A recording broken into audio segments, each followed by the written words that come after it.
Call our meeting to order for the October 16th, 2025 Isle of Wight Board of Supervisors meeting.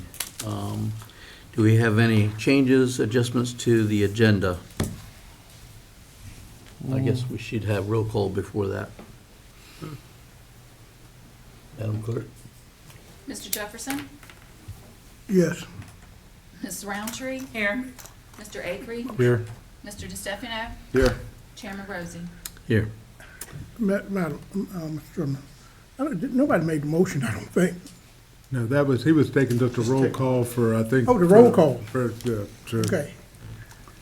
I thought it was approval of the agenda. So, as we move to looking at the agenda, any changes? No,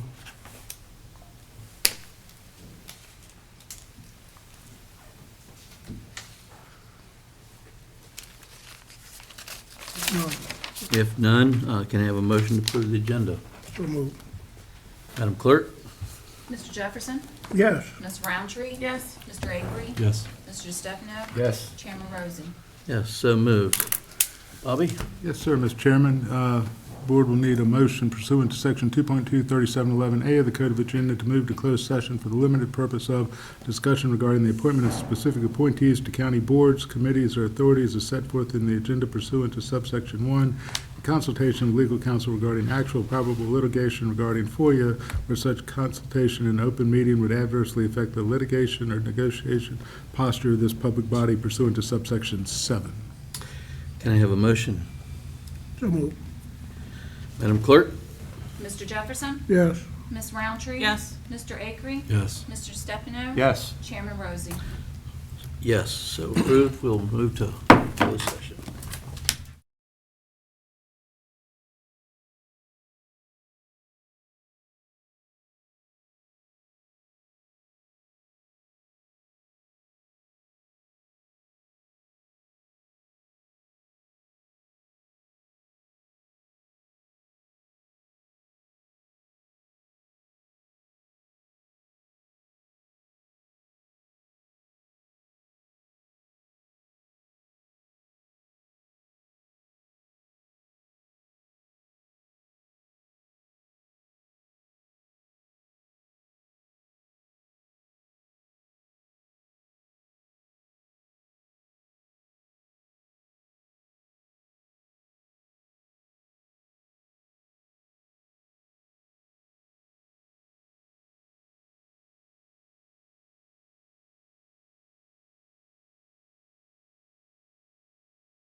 Yes, sir. You'll need a motion to return to open session. So moved. Madam Clerk? Mr. Jefferson? Yes, Ms. Roundtree? Yes. Mr. Acree? Yes. Mr. DeStefano? Yes. Chairman Rosing? Yes, so we will, Mr. Chair, you'll now need a motion pursuant to Section 2.23712 of the Code of Virginia to certify that each member certify to the best of their knowledge that only public business matters lawfully exempted from the open meeting requirements and only such public business matters as identified in the motion to move to closed session were heard, discussed, or considered. so moved. Madam Clerk? Mr. Jefferson? Yes, Ms. Roundtree? Yes. Mr. Acree? Yes. Mr. DeStefano? Yes. Chairman Rosing? Yes. Okay. So at this time, we have our invocation, and I would like to invite Reverend Warren from Piney Grove Baptist Church to lead us in prayer and the Pledge of Allegiance. Pastor Warren, are you here? I guess he did not make it tonight. Well, with that, Don, would you lead us in prayer? Sure.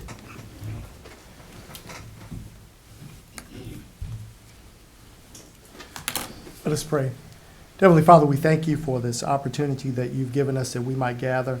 We thank you for how you've blessed us with such a beautiful day today and for the opportunity for this board to come and to convene and to carry out the business of the people of this community. We ask that you would bless each of them with wisdom and knowledge and a heart for your people. We ask that you would bless those who serve this community, those who are in public safety, who watch over us and who protect us. And dear Heavenly Father, we thank you for all the blessings that you provided for us and for this community, and we ask that you continue to guide us and keep us. In your name we pray. Amen. Please stand. I pledge allegiance to the flag of the United States of America and to the republic for which it stands, one nation, under God, indivisible, with liberty and justice for all. Thank you very much. We have a lot going on tonight, this evening. I think I have about 5 pages of notes, so should be a lot of fun. But at this time, we want to open up to citizen comments, and let me do a little reading before we start that. This time is for the purpose of allowing members of the public to present any matter which, in their opinion, deserves the attention of the board. We ask that you clearly state your name and address or election district, and that you address the board as not staff and not the staff or the audience. We ask that you limit your comments to 4 minutes. A timer with a lighting system shall be used for keeping track of a speaker's time. Speakers will receive a yellow light warning 1 minute prior to the expiration of their presentation time. Speakers will receive a red light at the expiration of their time and will be asked to end their comments. If a speaker represents a group of 10 or more individuals that are in attendance, the speaker is allowed 6 minutes, and the group it represents forfeits the right to speak on the same topic. Speakers may not donate their unused time to another speaker. Comments on undecided public hearing topics are not appropriate for citizen comments. Public comment should not be used to make political speeches, private advertisements, or personal attacks. We value your comments and welcome your input. We, as a board, will seek to address your concerns as in an efficient and timely manner as is possible. With that, I have only one person signed up, Darla Stallings. Dana. Stalin.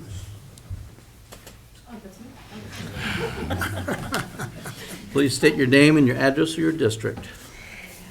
I'm actually here as a representative of the Western Tidewater Free Clinic. I am a county resident, though. So, good evening, Chairman, Supervisors, and County staff. My name is Dr. Dana Stallings, and I serve as a board member of the Western Tidewater Free Clinic. On behalf of our board and patients, thank you for your recent support. Your support will help us continue to serve the very high-risk patients who need us, keeping them out of the emergency departments unnecessarily. In fiscal year 2025-2026, we served 283 county residents through 2,271 visits and 159 dental patients through 496 visits. To date, we have helped over 8,200 unduplicated patients with more than 234,000 visits. providing over 326,000 free medications valued at more than $64 million. Let me share Tony's story. In 2021, Tony became a patient of Western Tidewater Free Clinic. Seeking comprehensive care, he benefited from both our medical and dental services, recently receiving full dentures that transformed his smile and his confidence. Tony speaks highly of the clinic, praising the incredible dedication of the nurses and expressing support and appreciation for the support he receives. Recognizing his complex health needs, Western Tidewater Free Clinic referred him to a network of specialists, including endocrinology, cardiology, gastroenterology, dermatology, and vascular care. The clinic also provided crucial medications to combat his low iron and his vitamin D deficiency. Additionally, he received attention from a volunteer nurse practitioner to address skin lesions and heel spurs, and consulted a volunteer ophthalmologist for his persistent dry eyes and chronic migraines. Tony's journey is further complicated by his diagnosis of hyperparathyroidism and multiple endocrine neoplasia syndrome type 1, called MEN1, a rare genetic disorder characterized by tumors in the endocrine glands. Reflecting on the profound impact the clinic has had on his life, he states, quote, "If I wasn't able to be seen at the clinic, I don't know where I would be right now.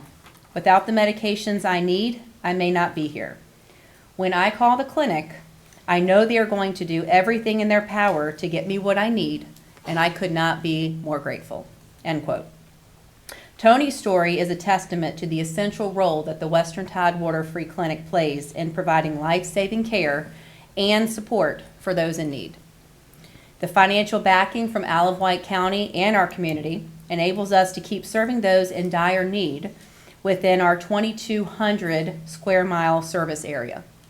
We deeply appreciate your ongoing commitment to the mission of the Western Tidewater Free Clinic. Your support helps us create a health home for our patients, increase healthcare accessibility for everyone in our community, and promote better health outcomes. Once again, thank you for your investment in the mission of the Western Tidewater Free Clinic. We would love to invite each of you to tour the clinic to witness firsthand how the county's investment is making an impact. I'm here to answer any questions you may have. Members, any No comments? questions, only thank you very much for all that you guys do. That's amazing. You're 284,000 visits. That is just really amazing. What And you over guys- $64 million in medications. That's crazy good. So thank you. Thank you guys very much.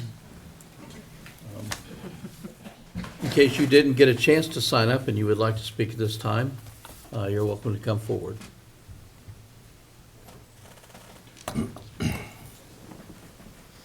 Okay, we've closed the citizen comment and we move to the consent agenda, Don. Chairman, we have just a couple of items under consent. Item A is the SIL 250 Virginia grant. That is a tourism grant that will help support the activities that are coming up as a part of the Virginia 250 project. If you recall, next year will be the 250th anniversary of the founding of our nation. And so there are a number of events that are planned. So this is a grant for one of those, which is to bring a couple of ships to Smithfield. Item B is a resolution. You provide in the budget, much like the presentation that was just given with Western Tidewater Free Clinic, you also provide funding for Christian Outreach Program. This is a resolution of support, just supporting the efforts that they have put forward in our community. They are currently in this month on a Friends Helping Friends campaign, and so this is just a way of highlighting what they do and the support that they provide throughout the community.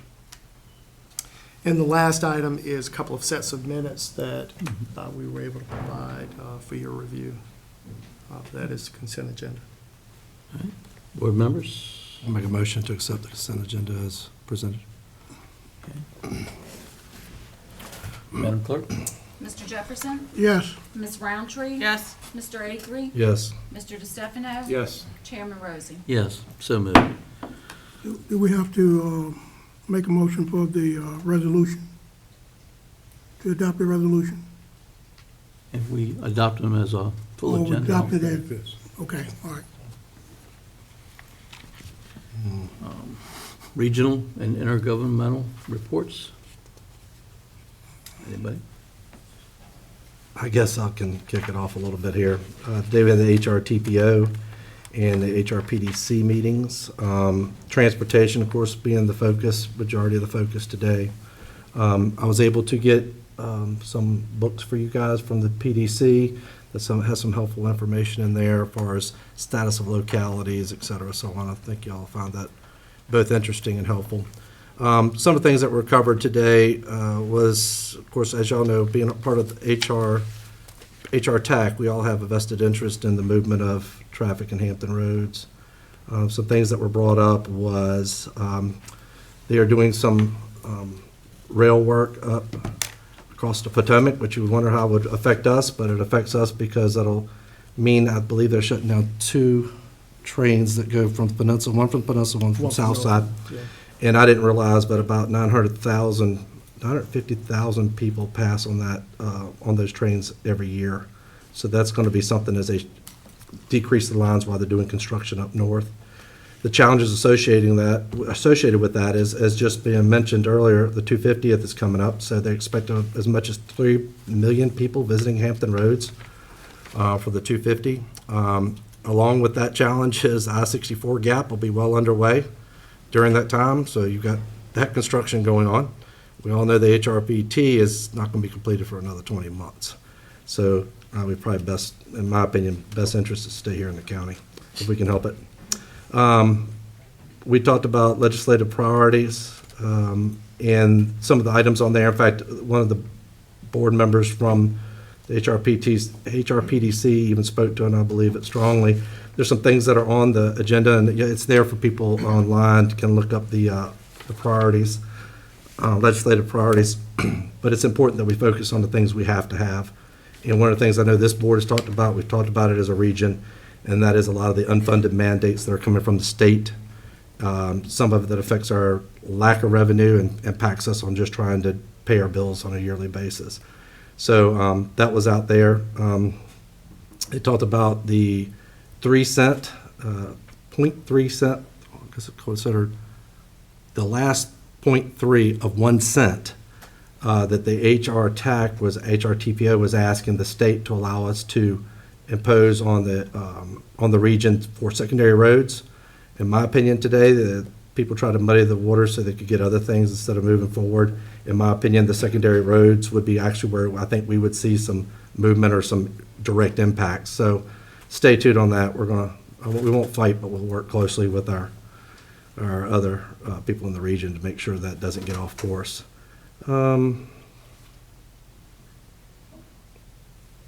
That's about it. Everything else I could go on and on, but I won't do that to everybody this evening. But yeah, that was a good part of the day anyway. If I may ask a question, you may not be able to answer it, but, there's a lot of consideration gone into the fact that we don't feel like even in Isle of Wight, we're getting enough funding for our roads and stuff around here. Any discussion on how they could approach getting more funding from the state? And So as you know, the 0.3 cent, can I say 0.3 cent, we have to go to state to ask for that. So we can't increase taxes and do that without state's permission. It made it through the House and it made it through the Senate, vetoed by the governor. That was going to directly go to secondary roads. When it comes to the other programs out there, I think we all see that, I won't say they're not successful, but they certainly don't impact us in a very positive way in this county, not that I've seen. I mean, we give credit to Ms. Oliver and some others that are there at the table to try to make sure we're able to take advantage of some of the money that's there. But, I mean, when you're competing against Virginia Beach and Norfolk and those entities, it's tough. But we can't give up. We have to keep ourselves in the game. But as far as state revenue, the unfunded mandates, I think, speak volume right there. They're not even funding some of the things that they're pushing down on the localities. So the fact that, in my opinion, they're not funding transportation like they should is not a surprise. Talking about it at the state level. Thank you. Rudolph? Renee? Thomas?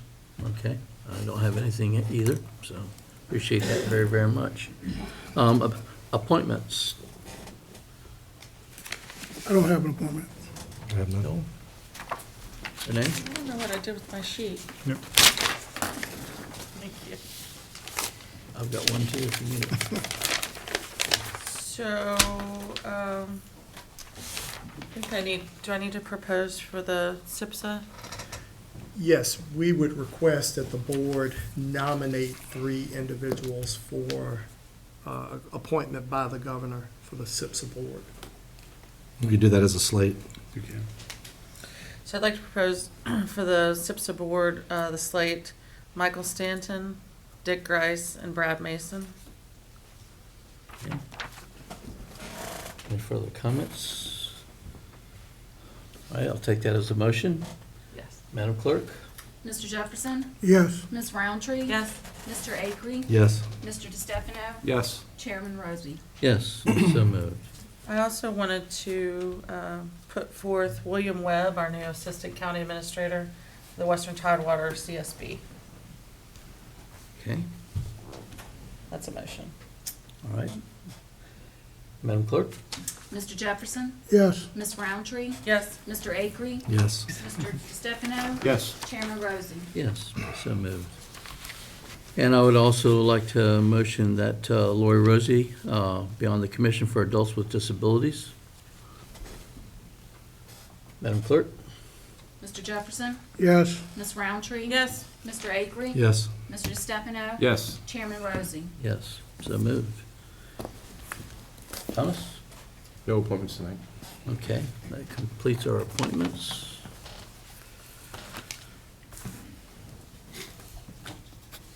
All right, special presentations. Don?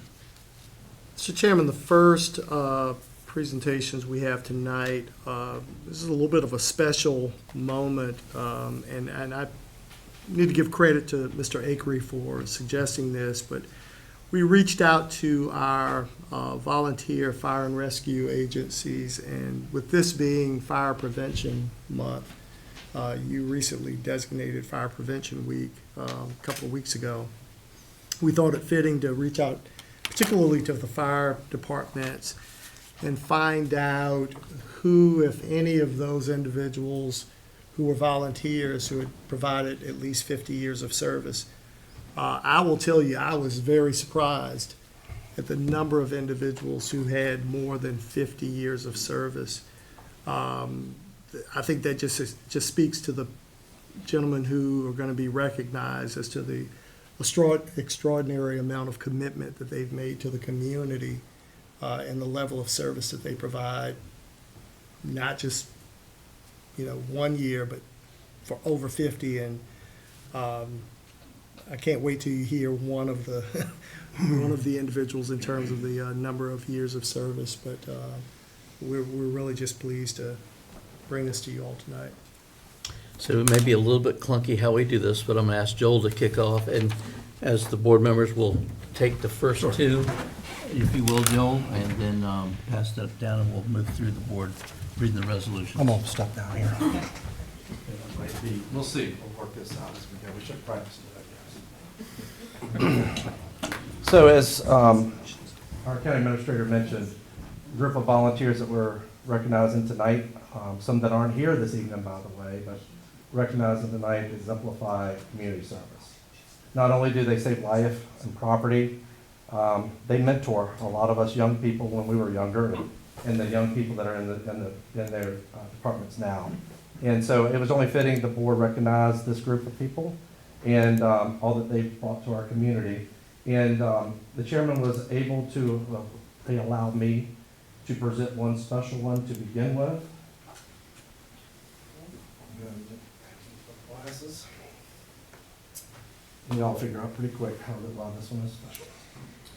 So I'll ask James Acree to come up. Oh. Y'all all, he's crying. He's like a lot of family, so. volunteering in emergency services, as y'all know, is a real dedication. And anybody's got family in emergency services or even done it knows what it's like to get up on dark 30 in the morning when it's cold outside, trying to scrape the ice off a windshield to get to help a neighbor. I would argue some would argue there's no pay for it, but the effect that you have on the community is pay in itself. I've always said professionalism doesn't necessarily come with a paycheck. And I've learned over my years of service that we have the most professional group of volunteers you can ask for anywhere here in this county. So it's definitely an honor of mine to present to my father the resolution to James F. Akery. And if I may read it, Dad. Whereas Mr. Akery joined the Carrollton Volunteer Fire Department in 1975, and whereas Mr. Akery has served as a volunteer in Isle of Wight County with unwavering commitment, professionalism, and selflessness, and whereas his 50 years of volunteer service reflect not only a remarkable personal achievement, but also an enduring contribution to safety, well-being, and resilience to our community. And whereas Mr. Akery's loyalty, dedication, embody the very best of volunteer service, and whereas the Board of Supervisors desires to recognize and congratulate Mr. Akery for 50 years of volunteer service. Now therefore be it resolved that the Board of Supervisors of the County of Isle of Wight, Virginia, recognize and congratulates Mr. James Akery on 50 years of service to Carrollton Volunteer Fire Department and the citizens of Isle of Wight County, adopted this date, 16th of October, 2025, and signed by our chairman and our clerk, Ms. Mays. Congratulations, Dan.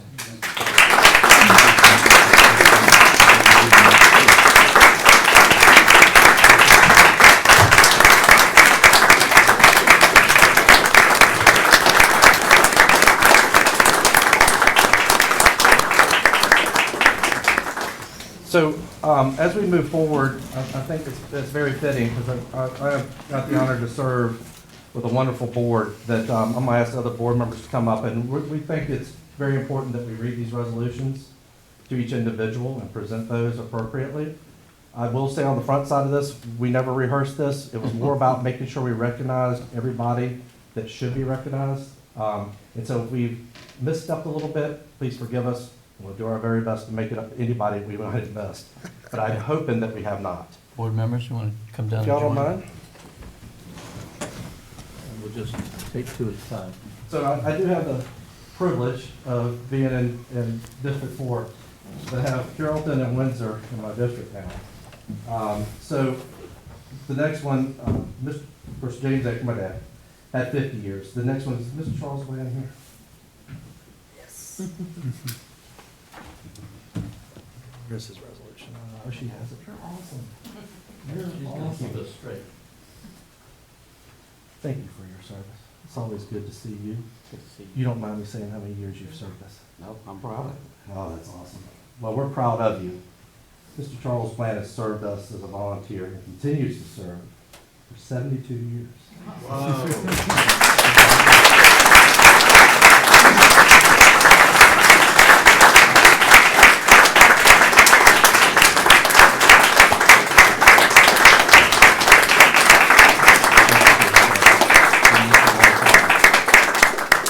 And if I may, I'm going to take the honor, and then I'm going to pass the torch a little bit here so we can all share in this awesome opportunity.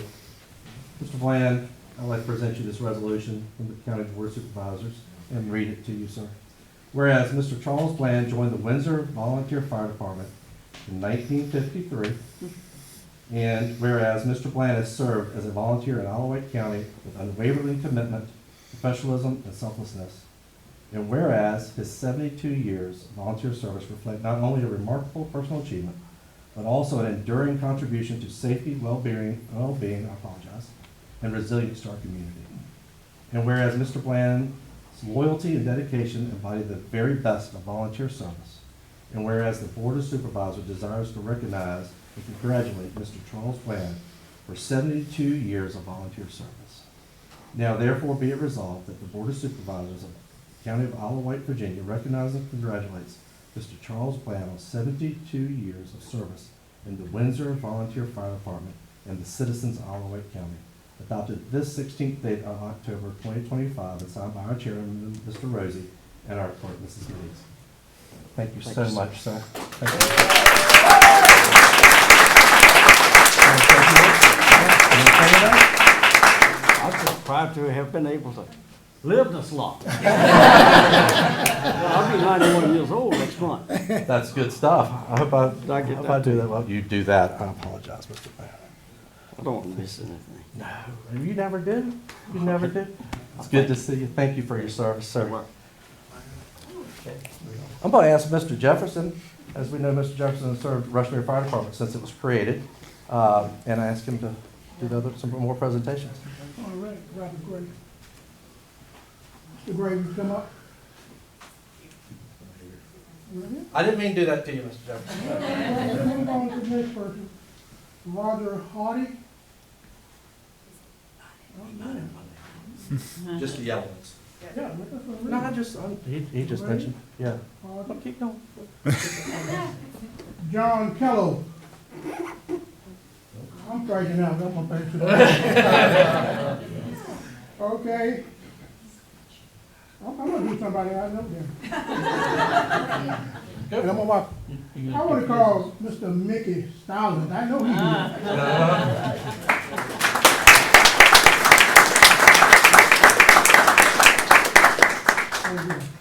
Well, I can't say, during my early days, I used to see Mr. Mickey, Our riding- early days. Hmm? Our early days. But he used to be on the fire truck, in Smithfield, coming out in the Rushmere area, serving our district. And I only been in the fire department like 30+ years, so I was glad to see them come out and, help in the Rushmere district. But, I'm here today to read this resolution to you. Out of White County, this certificate is proudly presented to Mickey Stallings on October the 16th, 2025, in grateful recognition of 52 years of dedicated service to Isle of Wight County. Your unwavering commitment, bravery, selfless devotion exemplify the true spirit of volunteerism and public service. Through 5 decades of sacrifice and courage, you have inspired generation, and strengthened the safety and unity of our community. Don Rosie, Chairman, Board of Supervisors.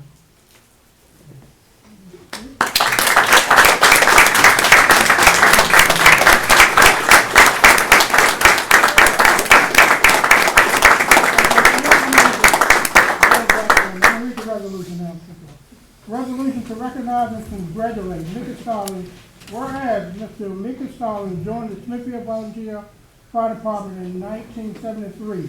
Whereas Mr. Stallings has served as a volunteer in Isle of Wight County with unwavering commitment, professionalism, and selflessness.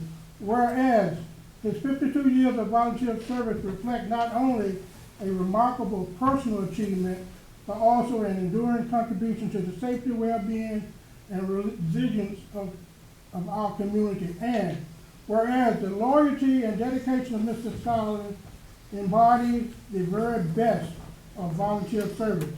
And whereas the Board of Supervisors desires to recognize and congratulate Mr. Stallings for 52 years of volunteer service.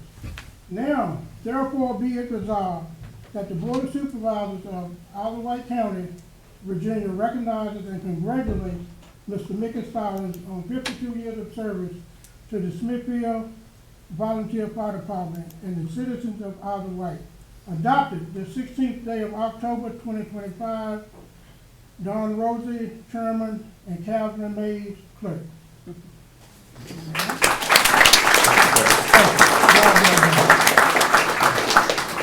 Renee, if you'll come up, we're off script, so I'll let you help us know which one, so if you'll hand it to her. There you go, Renee. We'll do it this way, any way you want to follow the paper. I'd like to recognize Danny Wells. Walls? That script makes it look different, but the resolution is right. Okay. Thank you, sir. All right, so Mr. Walls, 50 years of volunteer service. I'd like to read the resolution to recognize and congratulate Danny Walls, Whereas Mr. Danny Walls joined the Smithfield Volunteer Fire Department in 1975. Does that sound right? 74. So it's 51 years. Great. Whereas Mr. Walls has served as a volunteer in Isle of Wight County with unwavering commitment, professionalism, and selflessness. And whereas his 51 years of volunteer service reflect not only a remarkable personal achievement, but also an enduring contribution to the safety, well-being, and resilience of our community. And whereas Mr. Wall's loyalty and dedication embody the very best of volunteer service. And whereas the Board of Supervisors desires to recognize and congratulate Mr. Danny Walls for 51 years of volunteer service, now therefore be it resolved that the Board of Supervisors of the County of Isle of Wight, Virginia, recognizes and congratulates Mr. Danny Walls on 51 years of service to the Smithfield Volunteer Fire Department and the citizens of Isle of Wight County. Adopted this 16th day of October, 2025. Signed by the clerk and the chairman. Congratulations.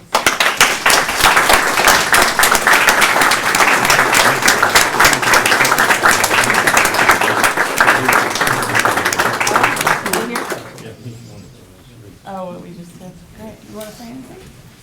Thank you. Okay, great. Thank you. That's all those that we have in attendance. But if I can, just say one more word and just really appreciate the commitment, the loyalty, and really the sacrifice that these folks have given to us, to the county. But also as a word of encouragement to those that are now serving as well.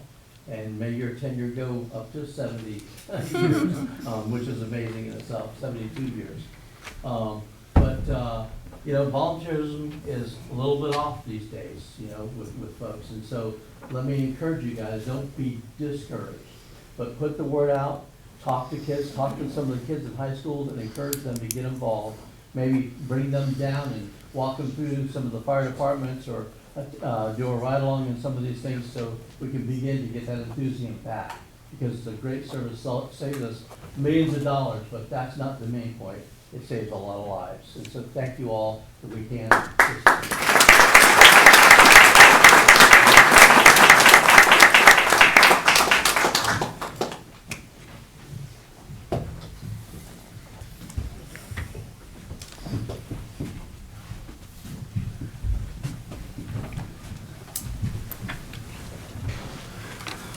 And Bobby, I do believe we need to adopt the resolutions as a whole. I would adopt Mr. Walls as corrected. Okay, we can make that motion, please? Yes, sir. All right, I'd like to make the motion of the, I guess as a slate, of resolutions that were presented and that will be presented in the future this evening. And Mr. Walls's will be corrected And as. Mr. Walls with the correction. Okay. Very good. Madam Clerk? Mr. Jefferson, Yes. Ms. Roundtree. Yes. Mr. Akery, Yes. Mr. DeStefano, Yes. Chairman Rosie. And with great pleasure, yes. Thank you. So moved. Can we take just a 10-minute break? Yes, And that way sir. we can allow, if people need to leave, they can leave. Yes, sir. You don't mind? We're taking a 10-minute break.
To open session, and just found out a few minutes ago that Reverend Warren is here. There must have been a confusion on time, so we thank you for at least coming back out tonight, and we wish we could have had you earlier when we opened with the invocation, but thank you very much, sir. But if you want to take a second and introduce at least Piney Grove Church, you're welcome to come to the podium and do that. Pray again, we could probably Yeah, use it. we'll take a second. Good evening to everyone. I'm Reverend Warren from Panic Road Baptist Church. I'm graduate from Georgia Town High School in Windsor. And I was given the wrong time, but anyway, nevertheless, we hope that all our business will be conducted orderly and godly. To Mrs. Roundtree's point, do you mind praying for us? Yeah, we'd love to have it. Thank you. If you could just step up there so everybody can hear you, that'd be great. Let us pray. Father God, we come in the name of Jesus. We ask you to look upon us and help us to give wisdom and understanding about what we're about to impart. And we glorify your name and we magnify you. And we ask you to watch and help us to help the members to conduct business in an orderly way. For we pray in Jesus' name. Amen. Amen. Thank you, sir. Okay. Don? Yes, Mr. Regional Chairman, Library. the next item is a presentation by Blackwater Regional Library. I asked Mr. Ben Neal if he would come and provide some information. Ben and I met a couple of weeks ago just to have a little chat, and he updated me on some of the things that they were doing, and I said, wow, this would be fantastic information for our community to know. And so Ben's here, and we appreciate him coming tonight. And I'm sorry, Ben, you're probably not loaded up. Oh, there it is. Okay. Well done.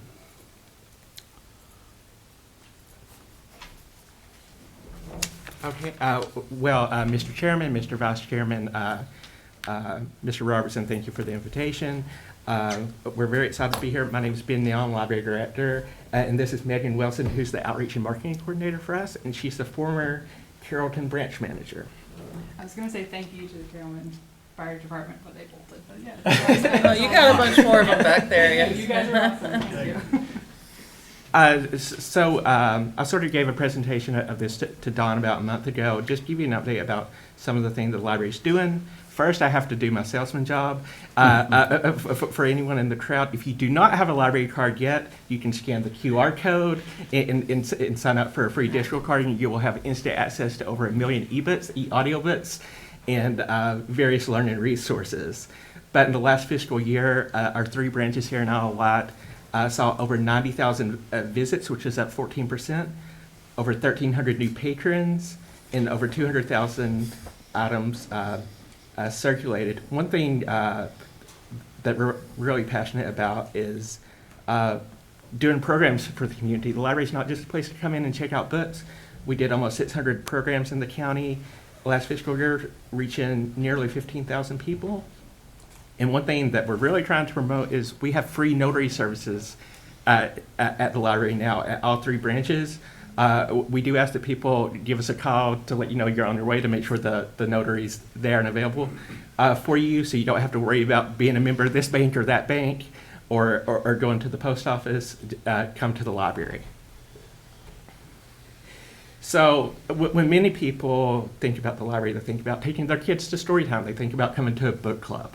They think about checking out books or maybe movies, and we certainly still do, and we'll always do those things, but there's a lot of things you may not expect from the library. We now have a library of things where we check out everything from blood pressure monitor kits to the car diagnostic tools, which you use when your check engine light comes on and you need to figure out what's wrong. You can check that out at the library. Musical instruments.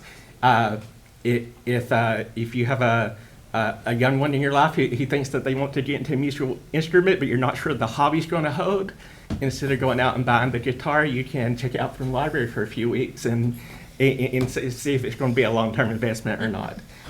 We also have a lot of outdoor activities like croquet sets, ladder golf sets.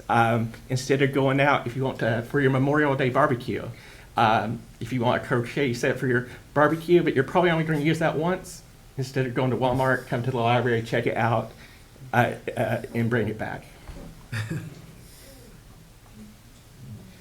A few new things that we have started to circulate. One is called memory kits, and they all have different themes. This is Remember the 50s.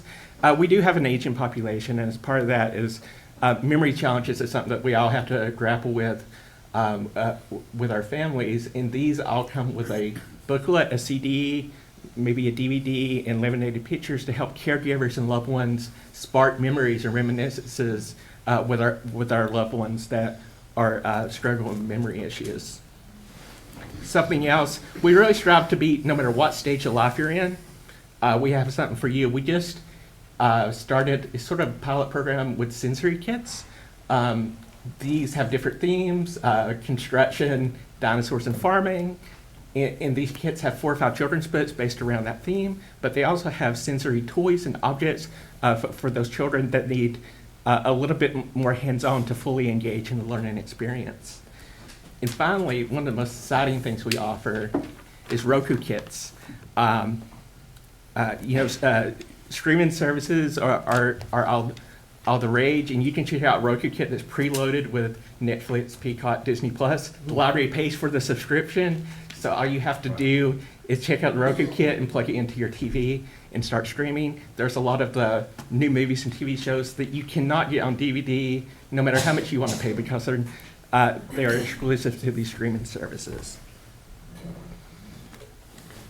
A few of our community partnerships. I'm really passionate, and we're really passionate about engaging with the business community. And frankly, your economic development department has been a great asset in this. And I know you all are going through the strategic planning process, and so is the library, and part of that is community conversations.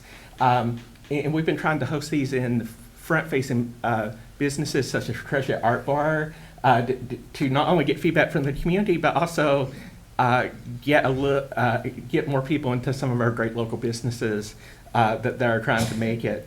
Something else is our partnership with Iowa County Museum, who have been a great partner.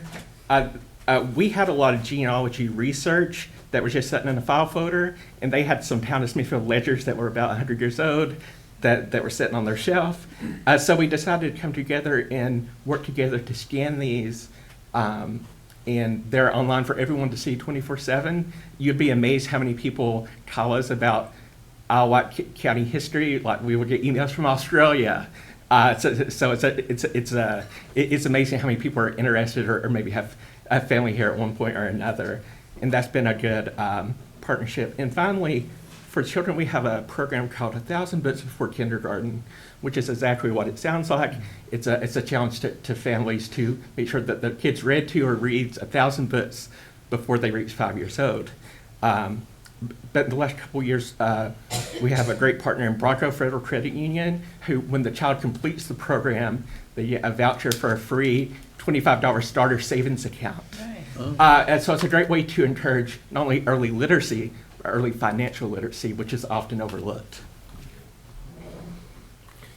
And before I hand it over to Megan, I just wanted to mention we have programs that run the gamut, from the summer reading program to another example of working with local businesses, story walks at Browder's Strawberry Patch during the summer for when they have field trips, as well as individual families. A story walk is essentially picture book cut up onto yard signs, and as you walk, you finish the story. And I'm going to turn it over to Megan. She's going to talk about some of the stuff that we do outside the library. So I'm the outreach and marketing coordinator for Blackwater Regional Library, and as Ben said, I was the manager at Carrollton for 7 years, so I'm very fond of Isle of Wight and working with Isle of Wight. It's awesome. But I'd like to talk to you about how we serve Isle of Wight specifically. So we have a number of different ways that we try to reach the community that has some sort of barrier that prevents them to coming into our physical branches. Every single locality we work with, we encounter these issues, so we really try to overcome them in creative ways. We have our library to go services, which is what most people think of when they think of a bookmobile. We bring circulation, we bring checkout items, we bring holds to different parts of the community that may have some sort of barrier to get into the entrance. In Isle of Wight, we do have one scheduled stop every month. We also do pop-up events, which are sort of one-off, just go into a new community, a new neighborhood, meet the people who are living there, sign people up for library cards, and get them information. We also work with many different organizations. As Ben said, we have a great partnership with the Isle of Wight County Museum to do outreach programming. We do programs at Windsor Castle that's based around science and agriculture and the history of Isle of Wight County that was really well attended. Additionally, we provide services to local facilities like daycares, preschools, our regular schools. We visit Kangaroo Kids at Cartersville Elementary to do after-school programming with them. We also do community event outreach. We were just at the Smithfield Farmers Market. We were just at the Clydesdale Mobile Home Community right up the road. We visited the Smithfield Softball Showdown last year. Unfortunately, it got canceled. We were really sad about that. But we had a lot of fun, and when we go to these events, we give away free books. We give away library info, goodies, and we just try to get the information out as much as we can. So this past year, we attended 71 events in Isle of Wight County. We interacted with over 5,000 different community members, and we distributed over 1,200 free books. We've also partnered with 9 different facilities in Isle of Wight to offer programming, book deposits, all sorts of services, and they can request custom services if they want something really specific that they can't do on their own. Okay. Now, I just want to say thank you. I'd be happy to answer any questions, but every presentation I give, I like to end with a version of this map. Each dot on that map is someone who's used one of our libraries in the past year. So from Camptown to Carrollton, no matter where you are in the county, there's an ample number of people in your neighborhood, in your precinct, in your district, who are utilizing our services, and thank you. Board members, any comments? I do have one. We are looking for someone to serve on the regional library from District 5. So if you want to give a little push, maybe a number, but if anybody in Cartersville District 5 would like to be a part of that board, we would really appreciate it. So And we would appreciate it too if you could find someone. any contact number, anything you want to offer at this time? I was talking with one of my board members who's here, and she had a couple names that I can forward around along to Dawn tomorrow or over the weekend. Okay, thank you very much. Okay, thank y'all. All righty.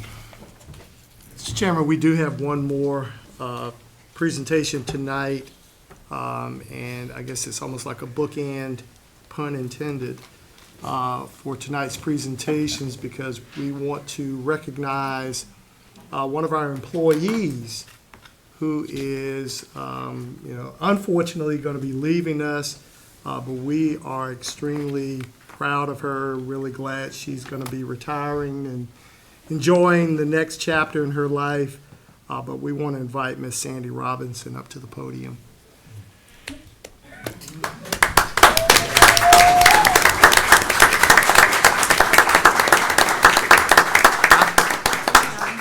I don't want to steal your thunder in terms of the resolution, Mr. Chairman, but, I've been here 36 and a half years ago, and I am still a rookie when it comes to Sandy, because Sandy is probably going to be the one and only Isle of Wight County employee who will ever hit the 50-year mark. That is an accomplishment that is, I can't wrap my mind around it, but Sandy is when you go to planning and zoning and nobody can remember anything about any piece of property, there's no records, first go ask Sandy. And so she has been just an invaluable asset over the years, and we are really proud of the work that she does for us every day of the week. And so. So sweet, thank you. Thank you, thank you. Well, they said you have thunder, so is there something specific you want to share with us tonight as well? Not that I'm aware of. Board I members, feel if you'd funny like- standing here and not presenting something. I know, it's weird. That's right. Board members, you We'll want to come come down join and you. join us? Congratulations. What are you gonna do? I have no idea. Babysit. Rest Out in the sun, rest. You've served, I've done this gal Yeah, since the but- 90s. I was gonna say, can Amy get in this one? 'Cause Yeah. Yeah. But, Hey,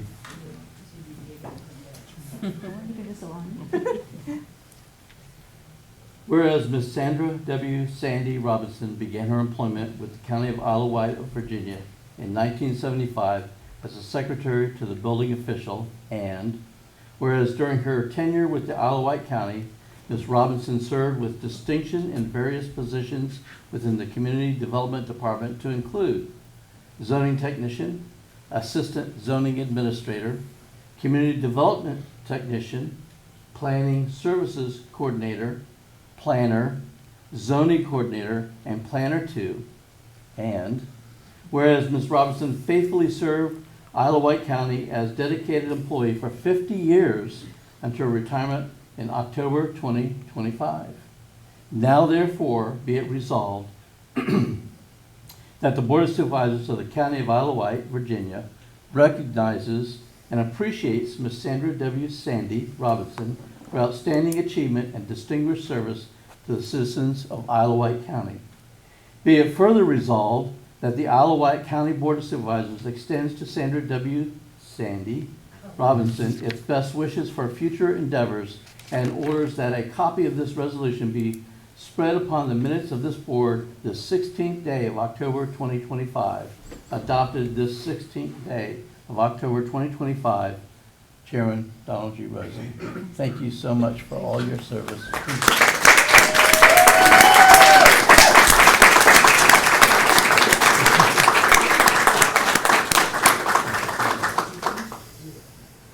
It's been an honor. And It's been an honor. Wow. Fancy. Sandra Walker Robinson, thank you for 50 years of service excellence at the Isle of Wight County, 1975 to 2025. It's a little heavy, so. Oh, my. I just got my brace off my arm, so. Oh, okay. Man, that's beautiful. Thank you so much. Thank you very much. Thank you so God much. bless. Thank you. Thank you. I need a hug. You hold this one? Yes, I will. I just got my brace. I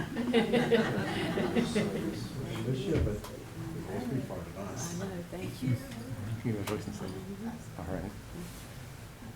It's been a privilege and an honor to serve our White County and the citizens. It really has. Thank you. Thank you, Sandy. Quiet.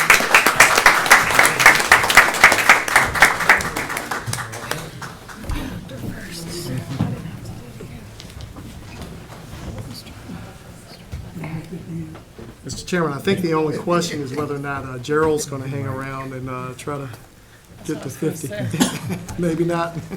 Hey, Goes Try to by beat it. quick. can we have a motion to accept that resolution? I'd like to make the motion to accept the resolution recognizing Miss Sandy Robinson for her 50 years of service. Madam Clerk? Mr. Jefferson? Yes. Ms. Roundtree? Yes. Mr. Acree? Yes. Mr. DeStefano? Yes. Chairman Rosie? Yes, so moved. Okay. Chairman Rosie? Yes, if I sir. may. You know, budget season's going to be on us pretty quick, and I know this board is, we've got a lot of balancing to do. You know, we try to make sure there is affordable housing for everyone who lives here now. But at the same time, we know the importance of taking care of the people that serve our constituents like Ms. Robinson. And I'm sure we'll keep her in mind and people like her that have been here a number of years, obviously out of a real sense of loyalty, because most times we're not as competitive as I know that we'd all like to be as far as, you know, benefits and salaries and all. So anyway, I just think it was an awesome opportunity to recognize her this evening. Thank you for Absolutely. the opportunity to speak. I think the two people, when I first began engaging in Isle of Wight, was Don Robinson and Sandy were the two prominent people over the last many moons. Yep. So, thank you very much. Don? It definitely takes a servant's heart. And you're right, the pay rates are not, you know, it's not why they're in it, right? Our team members, and we do have a fantastic team. And so I wish Sandy all the luck and health and happiness in her retirement. Hope she gets to do lots of fun things and enjoy it for many years. Yeah, I really appreciate my time working with Sandy. We, now's the fun part, the retirement, right? Go enjoy it. So. And I would just like to say thanks to her for being a loyal employee, someone that you could count on. You could count on her for 50 years. So that's a good thing when you got people that's dedicated to the cause and dedicated to the mission. So once again, I just wish that she could enjoy her retirement and live the life that she want to live. I think about Sandy, and I think about many other employees that have been with the county for such a long time. And then I think about our volunteers that just came up a little bit earlier tonight, and I think it says a lot about our county too, in terms of being family-friendly and to be loyal and to be a county that encourages those kind of relationships, those long-term relationships. So it's a real blessing to be able to live in a county like that. Don? That's all I have, Mr. Chairman. Thank you. I'll say one more thing. When I retired, we read the resolution, and it says, outstanding performance and all of that. But when I retired, I got the same spiel, but at the same time, I got a nice check for my outstanding service. And we're in budget crunch, but I wish some kind of way that we could actually incentivize our people to stay for a longer period of time. And when they do retire, give them something that they could take out and spend on themselves. I think you bring up a very valid point. Salaries, sometimes it's a niche. You gotta find your niche. We obviously have a county that some people would love to work in, and it's their homes in a lot of cases. But at the same time, I think you're right, looking at not just salaries, but benefits also, to encourage that longevity. And when we talked about the historical part that she brings to the table, you just can't replace that. Yeah, exactly. You really can't. And anyway. So do we have that kind of program? I know in healthcare, real often you'll have a nurse that'll work, to their rule of 85 or something and want to begin to draw down retirement. And basically they retire and take a day off. I think it's a 24-hour cycle and then come back in a different classification for a job. So is that possible in the county? So we don't have a way of financially recognizing folks when they retire. We do have a longevity bonus that we provide, actually in November, for employees that have hit certain marks. But, it's certainly something we can discuss and maybe No, I'm provide saying, some- can they draw their state? Oh, right, could she come retirement? back? Can she come back? So and work she would have to part-time? stay out, is it 30 days? And then she could consider coming back as a, Workers required. So that is part-time possible. employee. Absolutely, absolutely. We just wished her well, and you're already trying to drag her back in, the poor thing. I mean, if she's She needs a little bored, time. I'm sure we could. If she's bored, I'm sure we could use the help. No doubt. All right, with that, we'll move to our public hearings. So, Mr. Chairman, first public hearing, Caleb's gonna handle. Well, I'm on measly year 3. Okay, so I'm trying to catch up with Sandy, but I've often thought that, if we were able to put in the job descriptions that they get to work with that lady, we would have more people work here. She is the joy of our office, and I am dreading the 31st, but I'm so excited for her. So excited for her.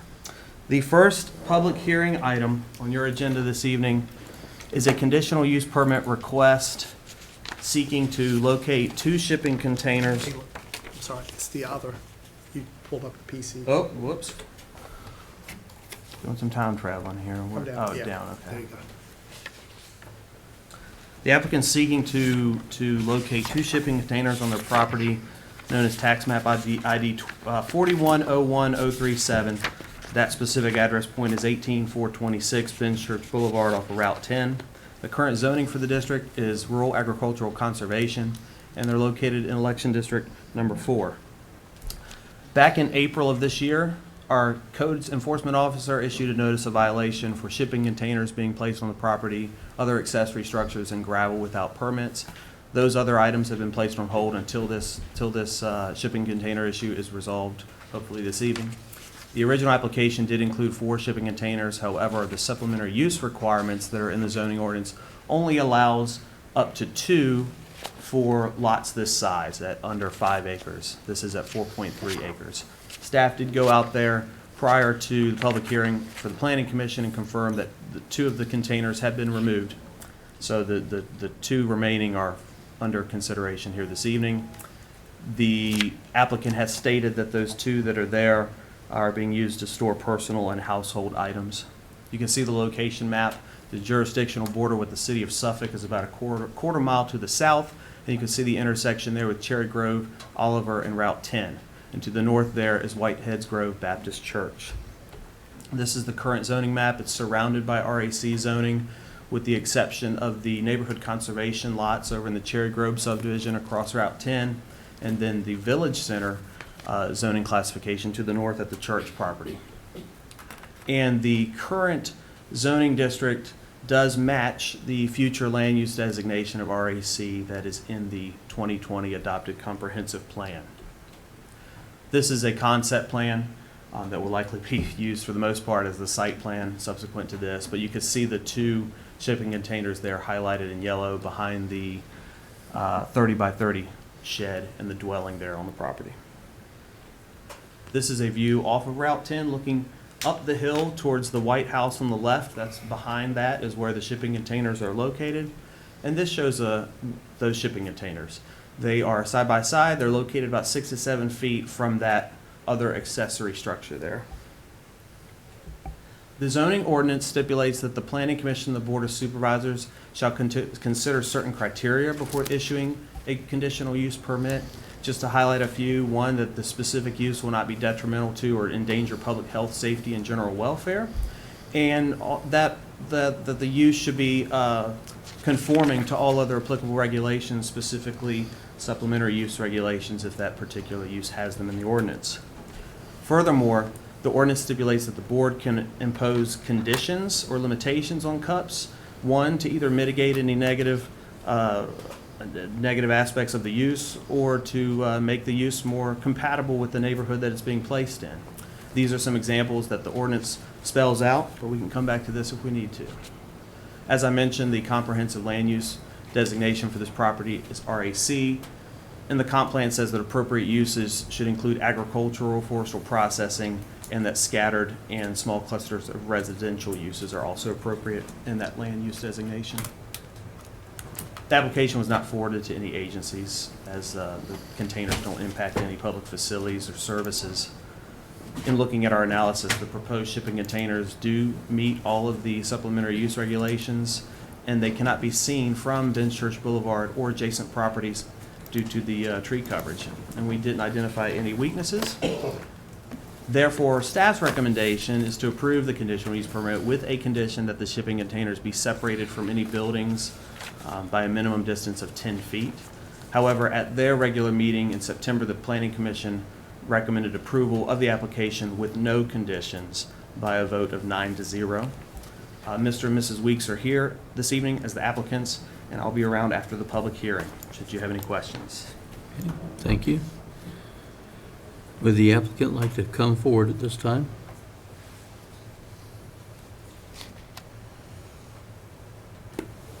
State your name and address. It's Robert Weeks at 18426 Benchurch Boulevard.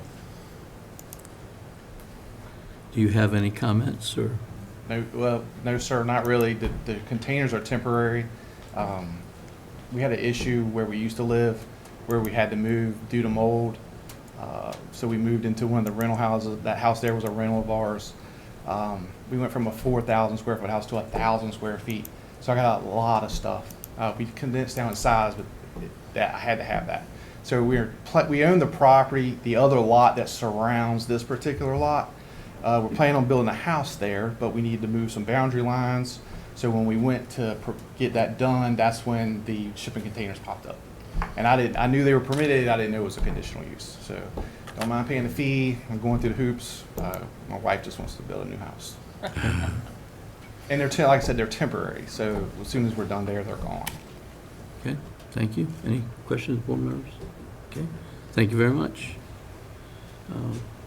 We open it up to public comment at this time. Does anybody want to speak for or against? So we close the open meeting session. And supervisors, what's your pleasure? I've got a question. Staff had recommended the 10-foot setback from adjacent structures. What was the purpose of that? We have historically offered that condition for shipping containers in the past, basically as a fire safety mechanism to make sure that our fire rescue personnel can get between structures. The planning commission did not agree with that assessment, so that's why they recommended it without that Does condition. that 10 feet require them to move the containers? Yes, currently they're about 6 to 7 feet away from it. I remember seeing the fence. What else were they next to? For something that's temporary, I think that would be a huge expense to have to move it for Yeah. 4 feet difference in case something burns. I agree with the planning commission. I do too. I mean, I think it's a good practice that we have that there, but we can look at the specifics and do just what I think we're going to do here. And did you say there were 4? Yes, there were 4. They were down the hill. See that opening in the back right corner? There's sort of a cleared opening there with a hill. They were down the bottom there, and they did remove those. They're not on the properties anymore. That's just for non-agricultural use? So you can have more if it's for ag use? So shipping containers in the RAC zoning district, when they are not specific to a bona fide agricultural purpose, requires the cup. And so when you go to the supplementary use regulations, if you have 5 containers or 5 acres or more, there's no limit on the number of containers. But this property only has 4.3 acres. Okay. So that's why the limit there is for 2. Okay. Thank you. I'd like to move approval of the cup, Okay. the weak shipping containers. Any other discussion? No, I was going to make the same motion. Okay, so we have a motion on the floor. And is that without the condition? Without the condition. Madam Clerk? Mr. Jefferson? Yes. Ms. Roundtree? Yes. Mr. Acree? Yes. Mr. DeStefano? Yes. Chairman Rosie? Yes, so moved. Okay, we have our, I do have one question for our attorney. So I realize they're getting ready to build a house, so this doesn't apply to that. That's why I wanted to do this afterwards. So let's just say that they sold the land, they decide to move. Do they have to remove those, or do they stay? That they could stay. And the conditional use permit transfers to the new owners? And I guess the reason is that I won't say we didn't make the exception, but the 10-foot setback, we went on the premise that it's temporary, which I get it, and I'm just using this as an example. But let's just say this wasn't the applicant tonight, and it was 6 foot. I think that would have changed my mind if it was gonna, well, if it's gonna convey with the property, but anyway. good point, good point. I have one additional question on the topic, but not related to the specific case. As a refresher on the ordinance for the shipping containers, does size matter? Like those appear to be full-size containers. If instead they were half, would the quantity be the same? I would have to go back and look at the exact use definition for shipping container, but I believe they would be the same for both.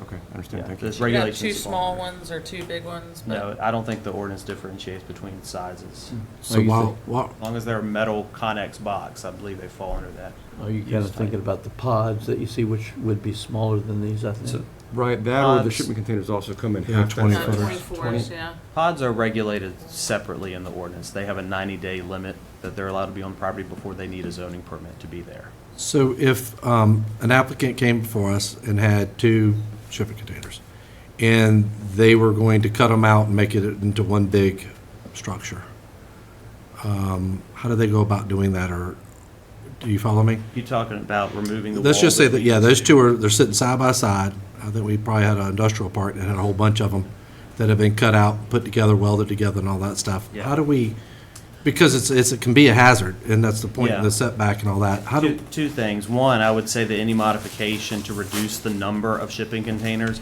would probably have to come back through our office at minimum to get a zoning permit. It would probably be the zoning administrator's determination for that specific case as to whether an amendment to their cup would be needed.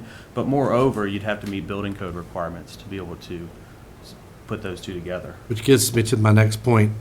I won't say it's a commercial use, but let's just say you start to stack containers and weld them together, et cetera, so on. How do we address that from a safety standpoint? In the supplementary use regulations for shipping containers, I believe it limits you to stacking 2. I don't think you can stack a third one. So there's no prohibition against creating buildings out of shipping containers, But you do have to meet all the building code regulations. An engineer stamp type thing, Right, et cetera. Exactly. Can't just go out there with a welding rod and start putting them together. Right. I'm not, because somebody could get hurt, killed. Yeah. Now, does that, and that applies to regardless of the zoning, right? If I, whether I'm rural, whether, I mean, obviously there's some other things that go along with it, but I'm just talking about specific on modifying containers. The supplementary use regulations for shipping containers are irregardless of the zoning district. They cover all, wherever they're permitted, either by right or with a cup, they have to meet those requirements. So the shipping container, as an industrial use, is strictly meant for storage containers, for use as storage. Now, we've had people call and ask, hey, can I build a house out of shipping containers? We're like, that's fine, however, you still need to meet all the building code standards. Very good. So if they were also, they had the broad idea, hey, if I get a couple more of these, maybe 2 more, and maybe 4 more, and I want to convert it so it can be like a garage, they'd still go through the whole building process and permitting. Okay.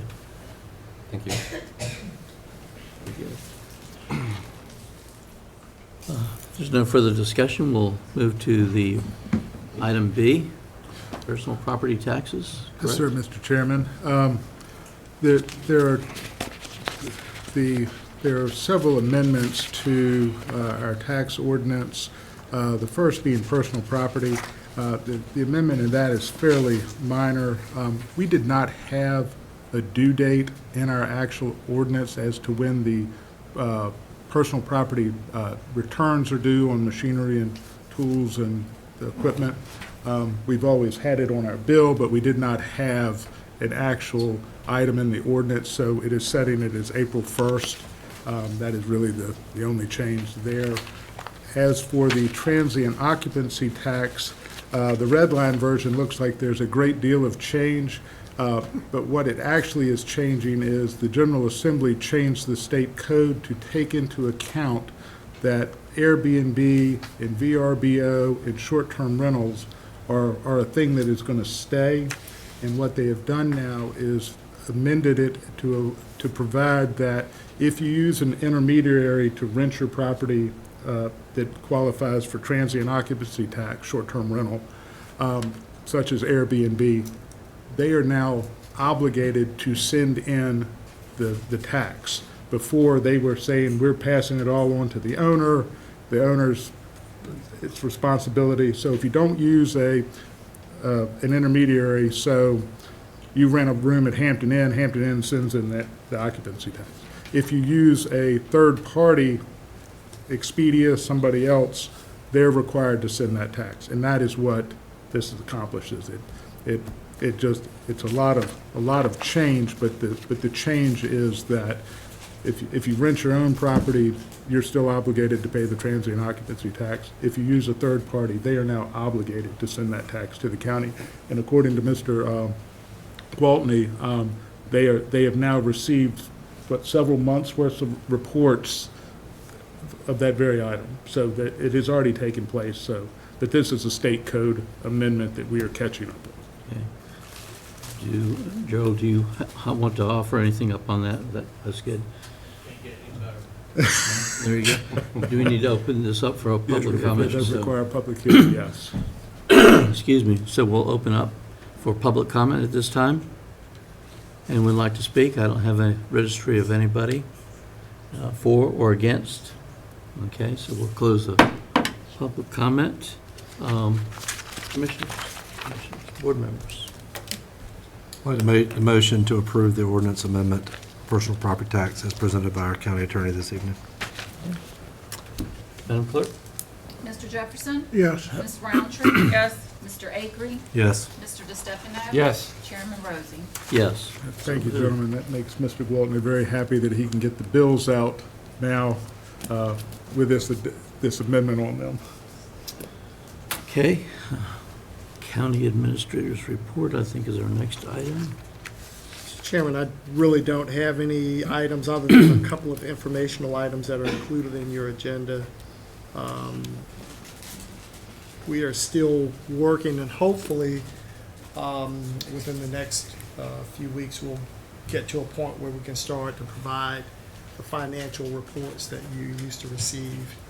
So we're getting pretty close to that point, but The one thing I did want to say, I sent you an email earlier today, and when I talked to our finance director, I will need to send you an update.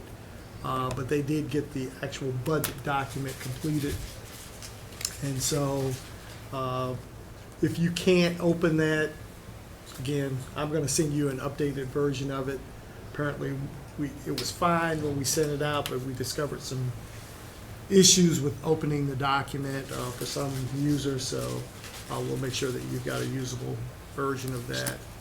But it is your adopted budget in a completed document. Okay, thank you very much. Don, regarding documents and version control, et Yes. cetera, I seem to recall that we had a special called meeting in February shortly after Supervisor McCarty's passing, where we talked about a SharePoint site and ways to share files that wouldn't blow up our inboxes and be too large. And, we talked about having access to a central repository for documents. And I'm not talking about this new agenda system, which I don't really like, but anyway, we're talking about like a SharePoint, something along those lines. Is that still in the works? Because, maybe that helps us with opening large documents like the budget.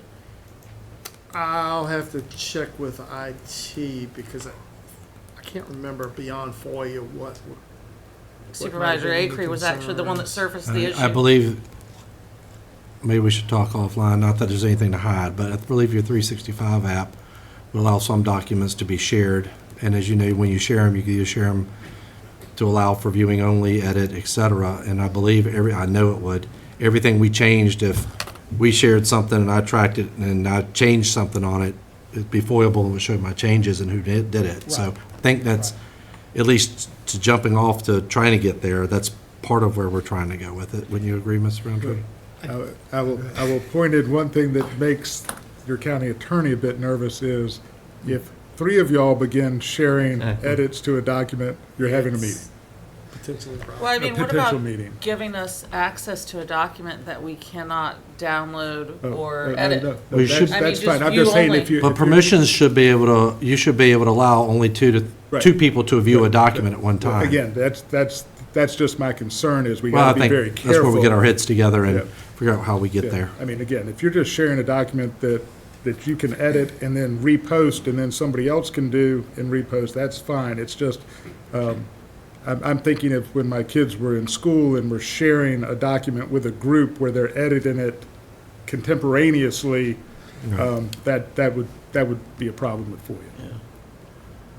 I think some of the struggle has been at times whether you get a selection, are you going to open up in Word or are you going to open up in Outlook or whatever, and sometimes you don't know, well, which one should I click in terms of opening up the document, so that sometimes can be an issue, Yeah, sometimes yeah. not. Then you have to log in and, So this issue just reminded me of our Yeah, request but we'll- for a we'll- SharePoint site yeah, to we'll- more easily, transition And documents. I guess what we're looking for, if I remember, because we're stepping back in time a little bit, was everything from maybe documents, but sometimes even board policy or county policy or those things that we'd like to be able to have at our fingertips when we want to research. And most of the time, it would be searchable. If I were going to Right. have something on the agenda and I want to look at the ordinance, instead of going through and trying to, I'm guessing that we have the technology, that you could actually search and get to where you needed to be. I think that was kind of the Yeah. vision there. maybe we could put that on a work session to discuss some of the options, some of the things that we could do, rather than trying to figure it all out right here, right now, because I don't think we can. But what the options would be, how to open and at least make it a readable document and follow all the protocols, as Bobby was alluding to as well.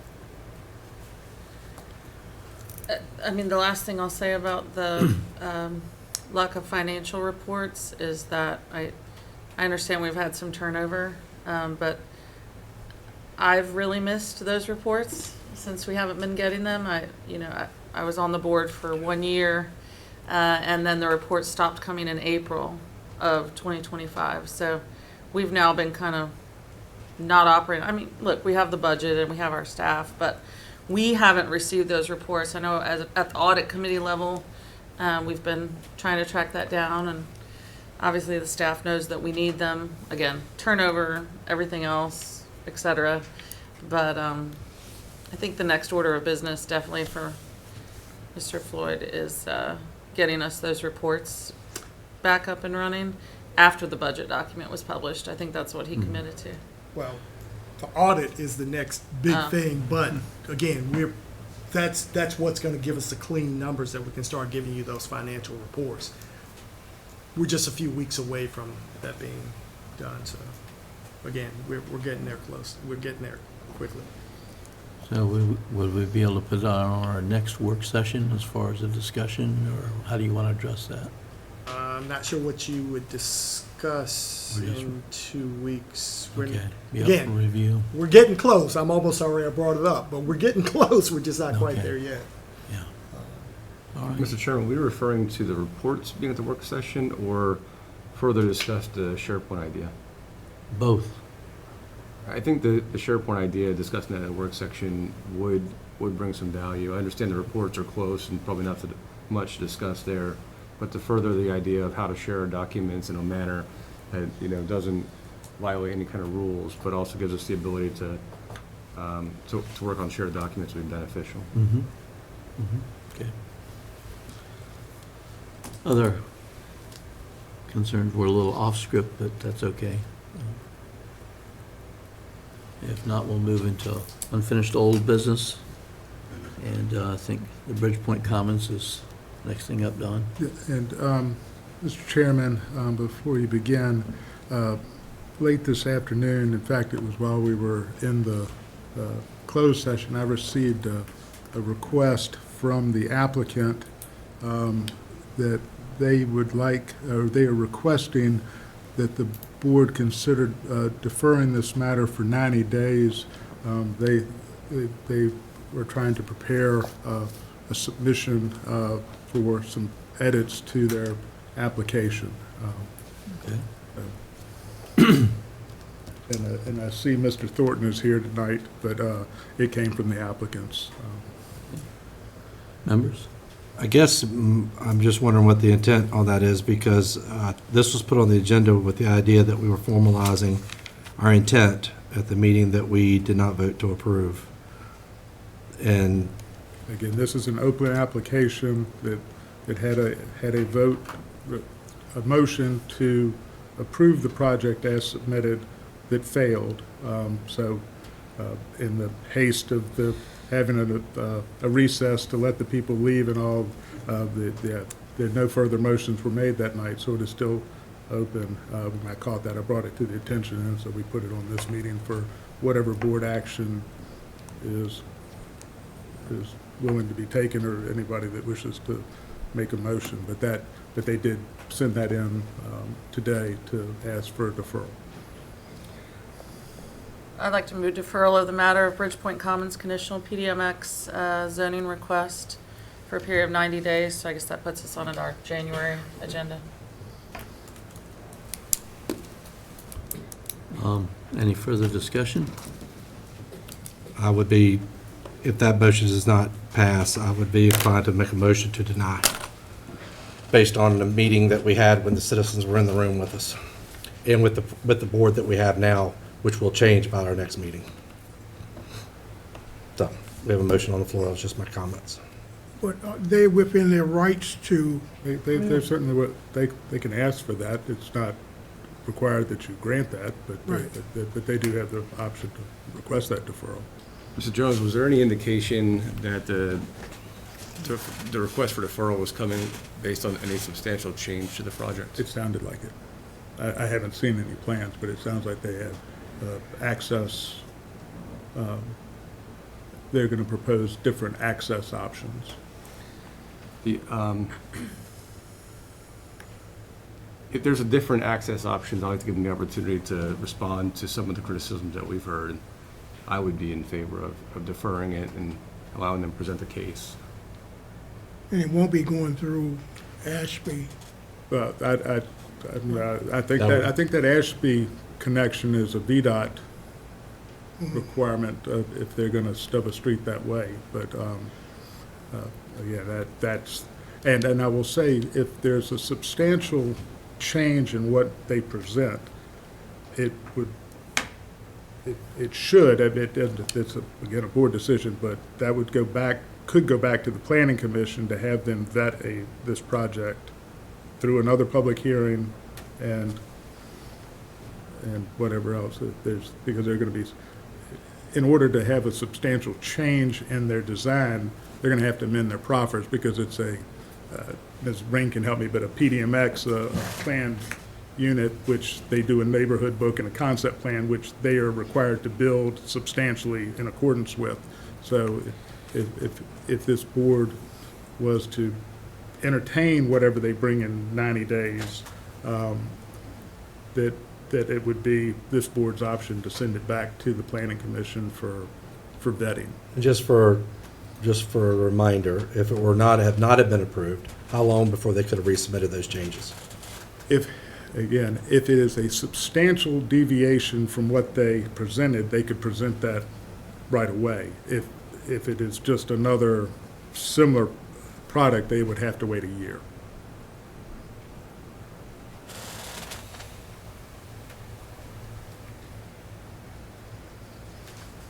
I mean, obviously, they're requesting a little more time. That's why I made the motion to approve the deferral.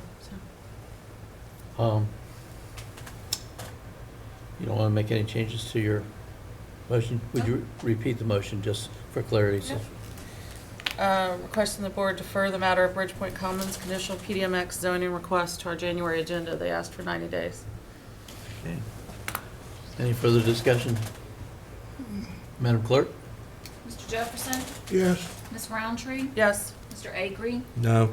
Mr. Stefano? Yes. Chairman Rosie? Yes. So moved.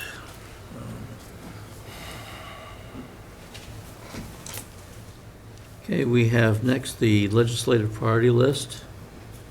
Yes, sir.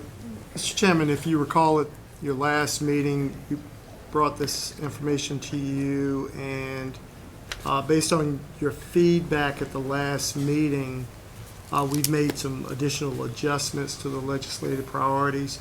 Under unfunded mandates, we addressed the issue that was raised with regard to the impact of on school resource officers and school security officers on your local budget, more specifically the security officers, and the fact that there's a necessity for you to provide local subsidization of sheriff's office salaries, and then that puts a strain on local revenues because we're not getting sufficient revenues from the state for those safety officers. Additionally, we added language in the transportation funding item which addressed the concern of lack of funding for proper maintenance of secondary roads, specifically as it relates to agribusiness and the detrimental impact that that's having on agribusiness in the Commonwealth. Any comments, board members?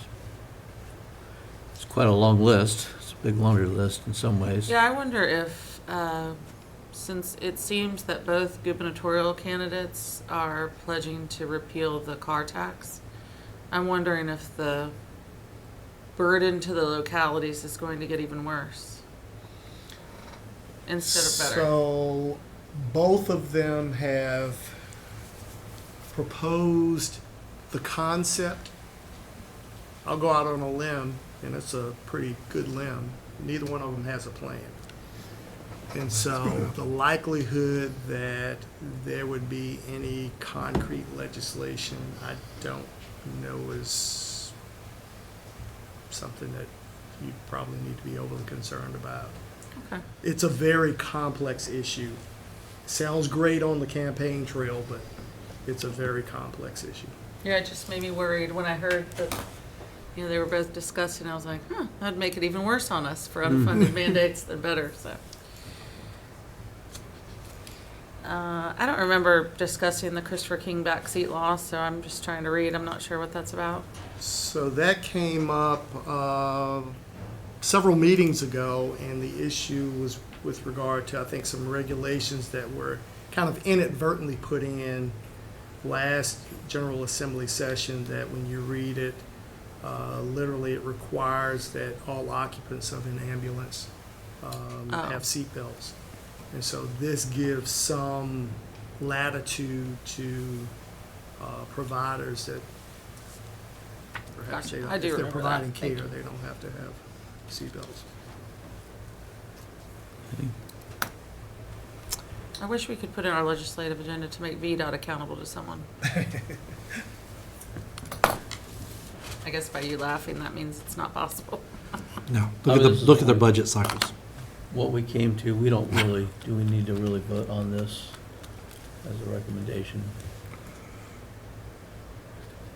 I'm sorry, what was Do that? we need to vote on this or just? Yes, sir. I would request that you would adopt a resolution that would incorporate these items into your legislative priority list.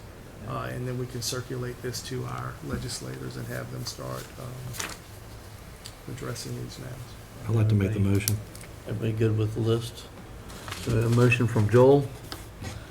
Madam Clerk? Mr. Jefferson? Yes. Ms. Roundtree? Yes.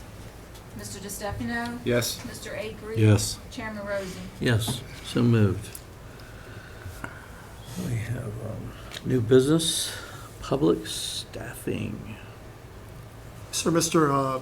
Chairman, this item we had on your last agenda, and you all deferred discussion to tonight's meeting. We have been in conversation with some of our volunteers with regard to staffing for response, and it's really become a matter of, recruiting volunteers, retaining volunteers is getting increasingly difficult for our volunteer agencies, while simultaneously the need for service has increased, partly because of population growth, but partly because of just the demands of our public. And so I'm going to ask if Chief Windley would come up, just in case there are any questions, but this is an item where we have had discussions, and it appears that at least in the short term, we need to provide additional funding for staffing to support volunteer agencies to ensure that we have the appropriate response times as well as service provision that our public needs. Chief? Well, I brought Chief up in case there are any questions. I didn't because. Okay. Well, we met with the chief and met with the chiefs from Carrollton, and we all understand the need, and we were just waiting for them to come up with a plan about, possible funding of those guys.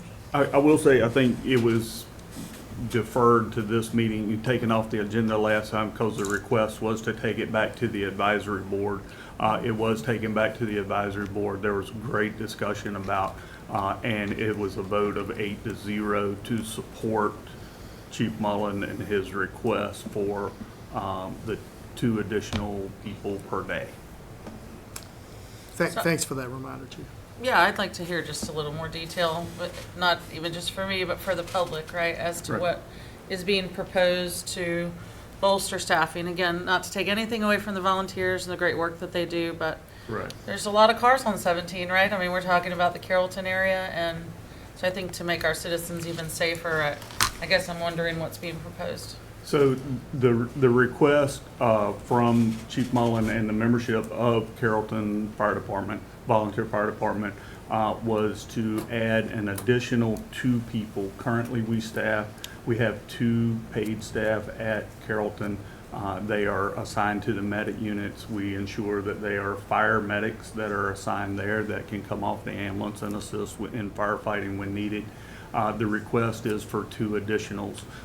There are several, I would say, business models or use of those. I think the main purpose of the 2 people would be to staff the fire truck, to make sure to supplement the volunteer staffing that is there and the availability. The concern that has been brought up is the consistency of the number of bodies that's there. They have a lot of members, but the membership doesn't live in the district. So unlike through the evolution of the fire departments and rural fire departments, if you will, you know, you used to blow the siren and everybody would respond from home, get on fire trucks and go. And with their membership makeup of the way it is,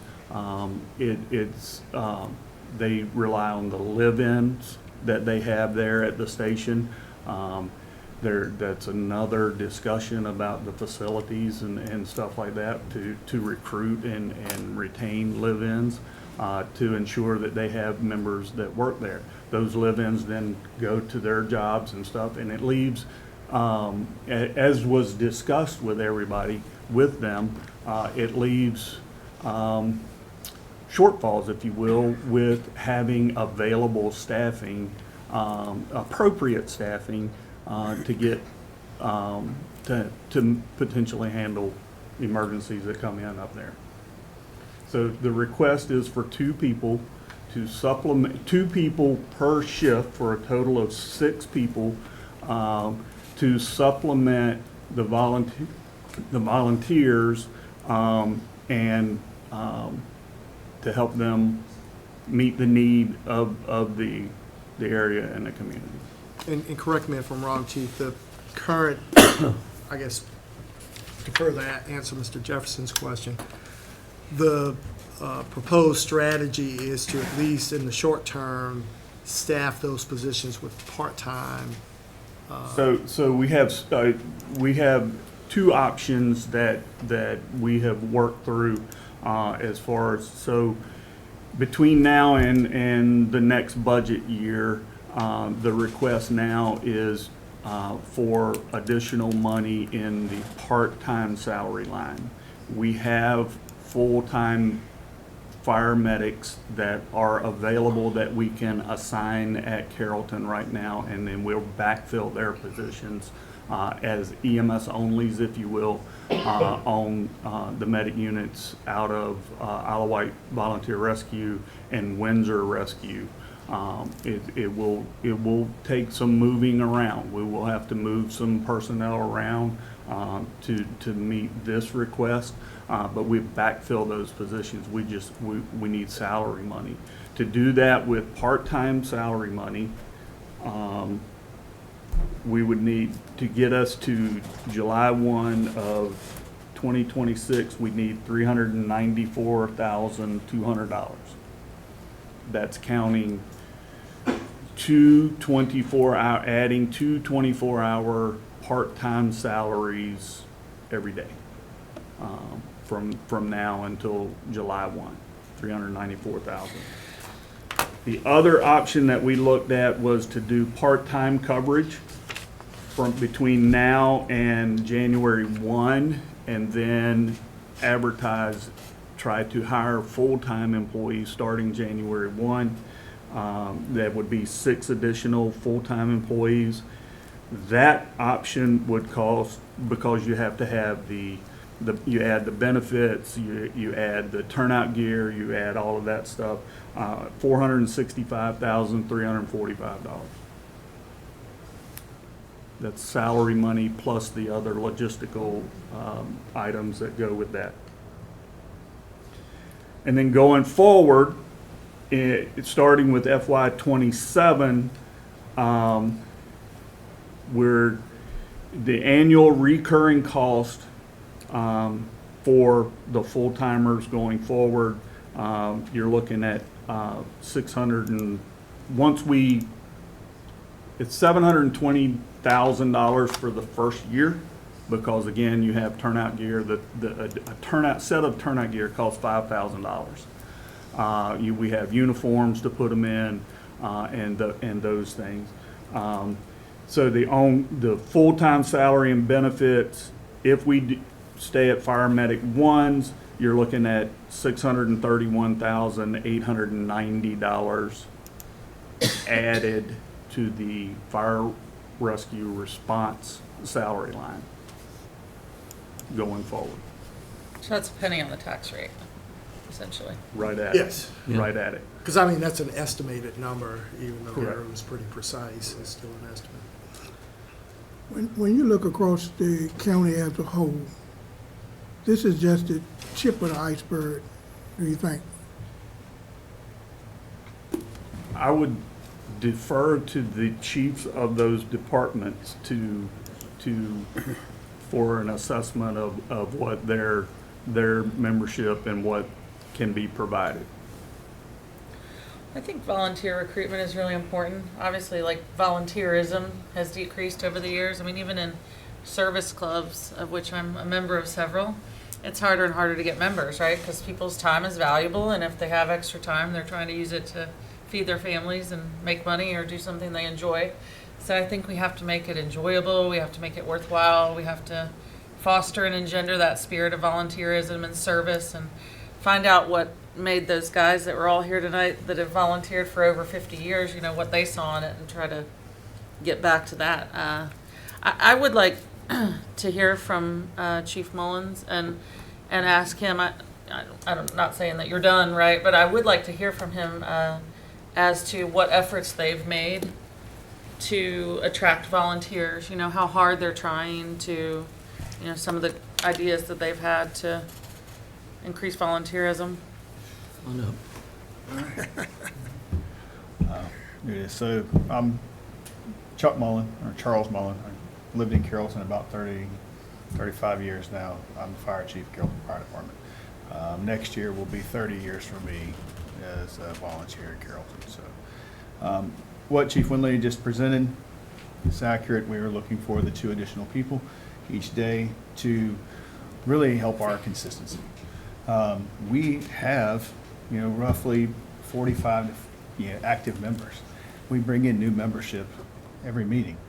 But in years past, when I first started in Carrollton, you would get a structure fire, you'd get a call, you'd get whatever, and you had 10, 15 people show up from home that lived there and worked in the community. Well, most of our members are not that way anymore. So out of the 45, we may have 6 that live in Isle of Wight County. So most of our staffing is done from in-house, in the building, when they're there. Some of the things we've tried to do, like you saw the 3 that were sitting here. The one in the orange shirt tonight, she's a junior member. She's 17. The female that was sitting next to her, she's 19 years old. She's got Fire 1 and 2. Well, she's finishing her 2. She's got EMT. She's finishing her A, and she's starting an RN program. She wants to be one of our live-ins. The live-in program has been great for us. We have 4 live-ins now. We have 3 of them that pretty much stay there most of the time. It's great for them. They are there, they're trained, they're certified. Well, as most of you know, our live-in situation and our bunk room situation is pretty stressed. We have one big room. Some of the females that, young females, their parents are letting them come down there, you know, I'd be a little nervous too about putting them into a room. However, it's just one big open bunk room. So they still come up, they still spend the night, they still run calls. So we've worked on tuition reimbursement. Some of our membership that comes in, they're taking paramedic or they want to take paramedic. We typically try to pay about half of it, their tuition salary. Other than that, it's like you said, we have really tried to bring, and I hate to say it, but the fun back into the firehouse. We have mainly younger members, and for me, that's a challenge sometimes because I have to be more patient. I've learned patience is huge nowadays. But bringing it back to doing what they want to do, bringing them in more classes that they want to take. You know, there's all kinds of classes, EMT and CPR and Fire 1. We have people that want to do technical rescue, and they want to do rope rescue, and they want to do vehicle extrication. So we've tried to bring those in to entice them to come. We've gone out to CNU. We've got a couple students now that are EMTs that are putting our second ambulance in service, our BLS ambulance. They're putting that in service more and more every day. And they're EMT only, they don't fight fire, but 2 of them are from CNU and they don't like their roommate in their dorms, so they come and stay at the firehouse. So that's the culture we're trying to change down there. Like I said, some of you have toured the bunk rooms. That's one of our biggest challenges, is having the space, having the place for them to come.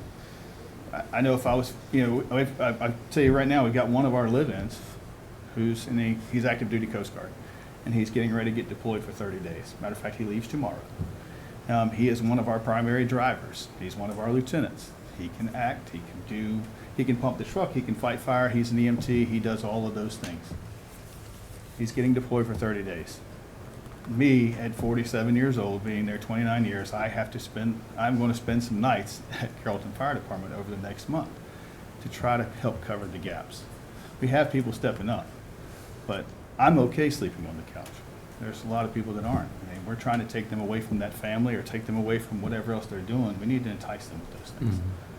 So I think that we're doing, by our most recent numbers, and in case you guys see who's here in the room, I've got a deputy chief, a captain, 2 captains, 2 lieutenants, and the president.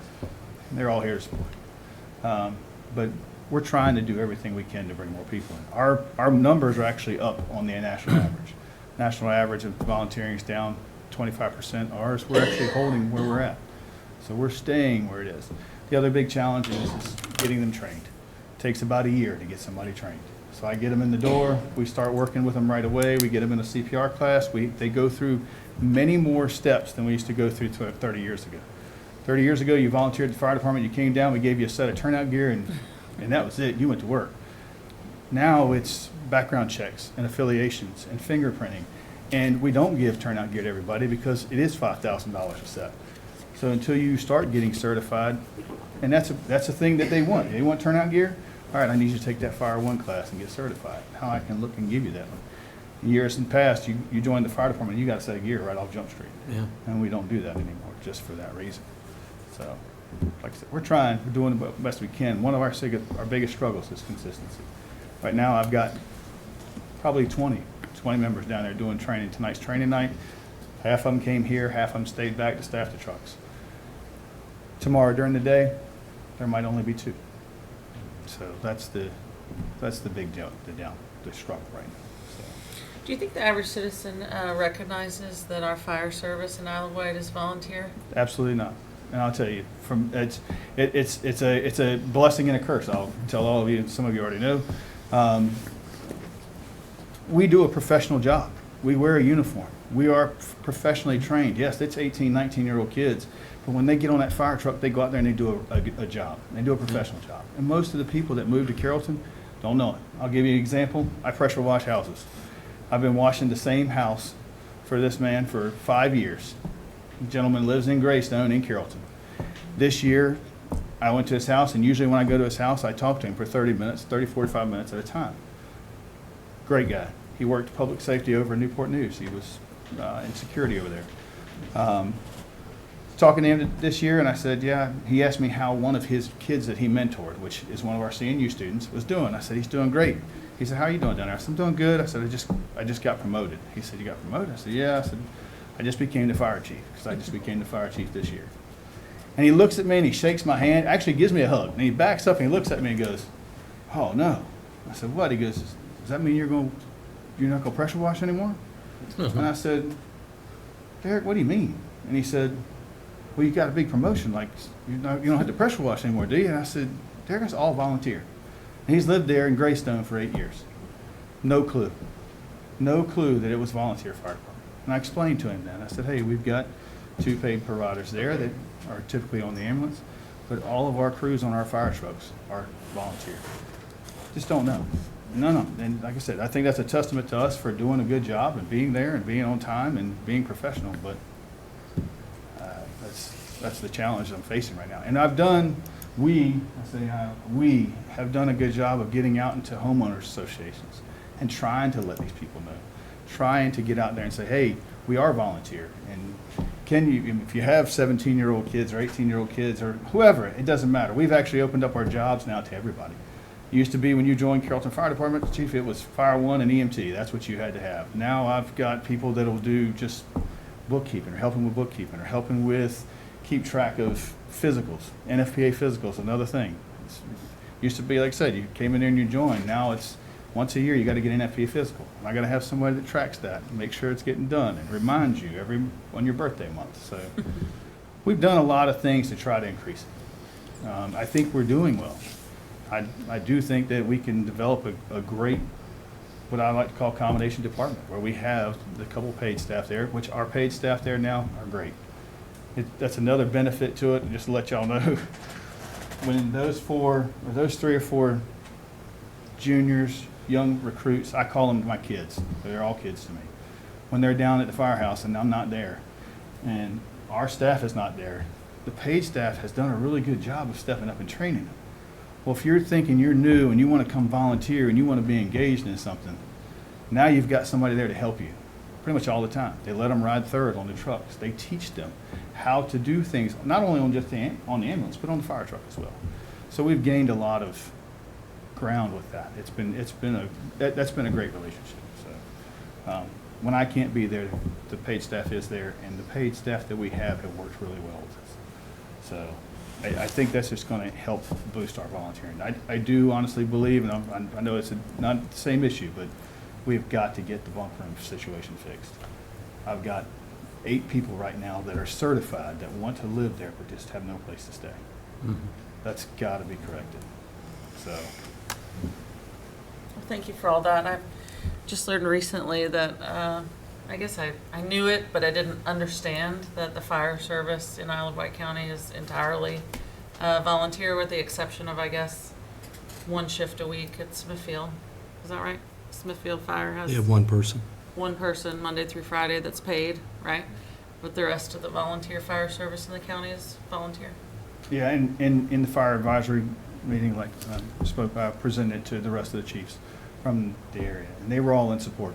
But it was all basically the same thing, though. It was, most of the growth is down in Carrollton and Smithfield, and we understand. You know, when I joined, it was 250 calls, 300 calls a year. We're almost to 2,000 calls a year now. So they, you know, some of the chiefs in Windsor and Carsville both said, you know, we're good right now. We don't need the extra staffing, but we have the ability to still have people that respond from home, that still work in the area, that we can be there. So.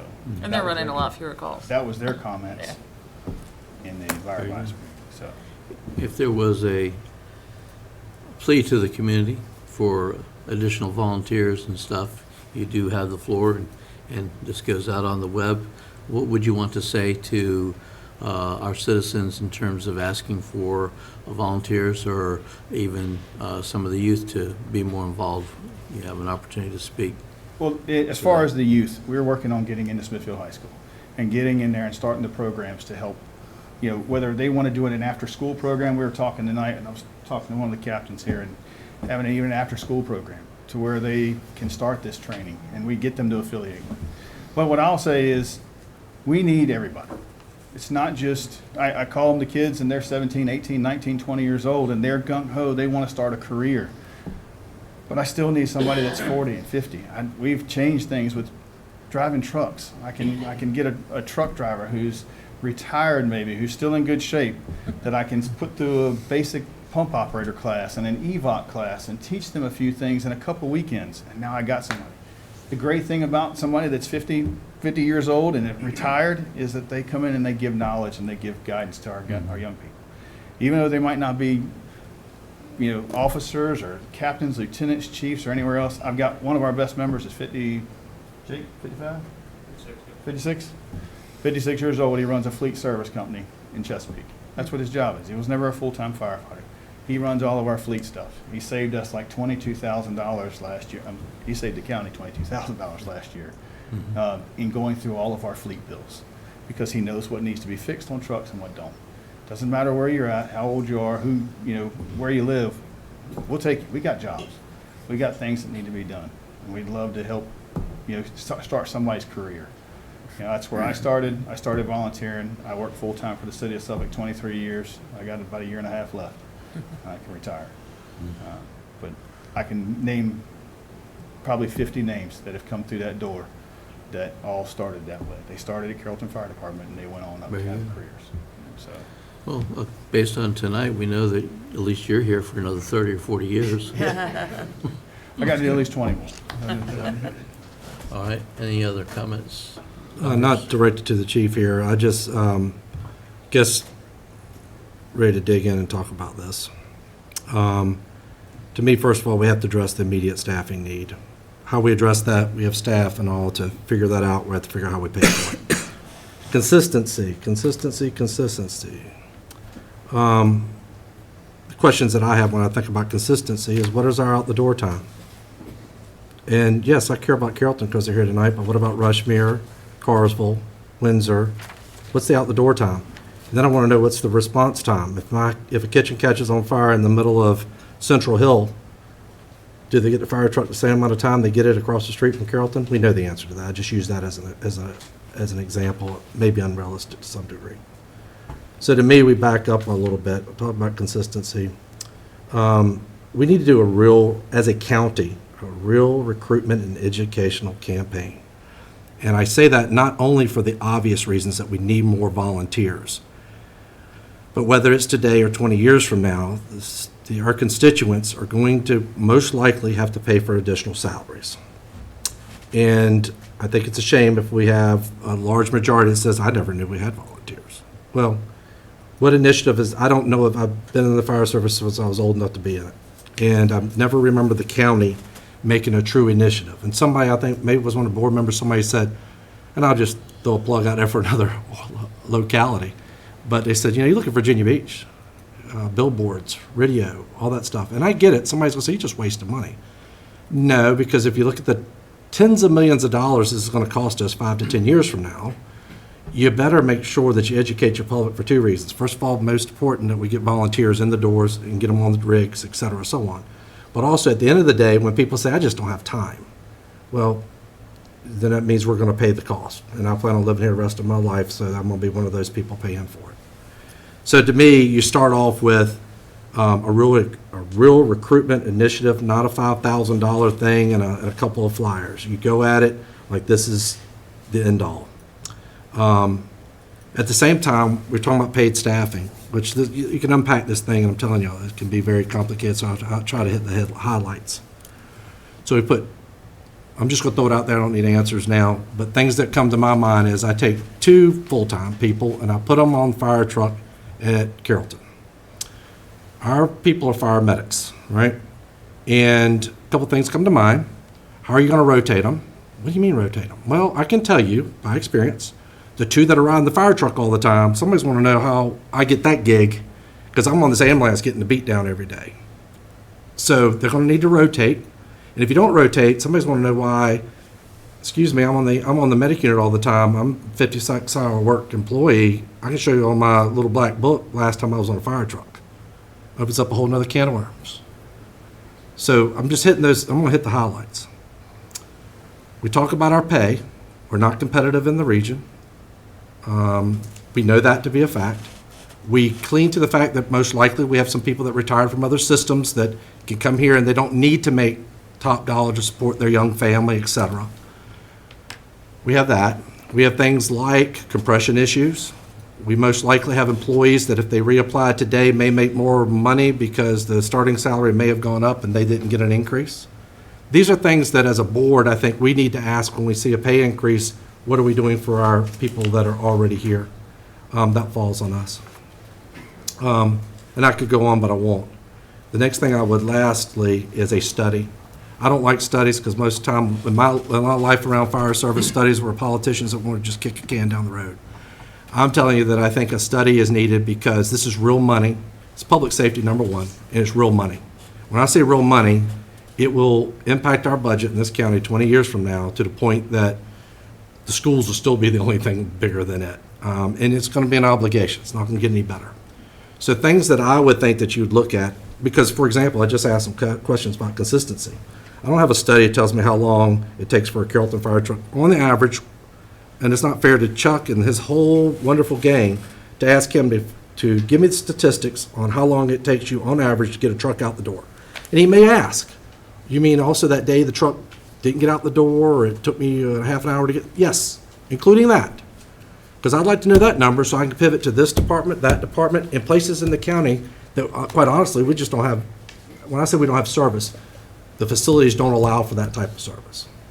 And our constituents are paying the same taxes whether they're in Carrollton, Windsor, Carsville, Central Hill, or Rushmere. So to me, a study, I look around, we got wonderful apparatus. And I was part of that gang once upon a time. I'm honored to say I was, and I'd like to think I still am, but I don't want to take any credit away from them.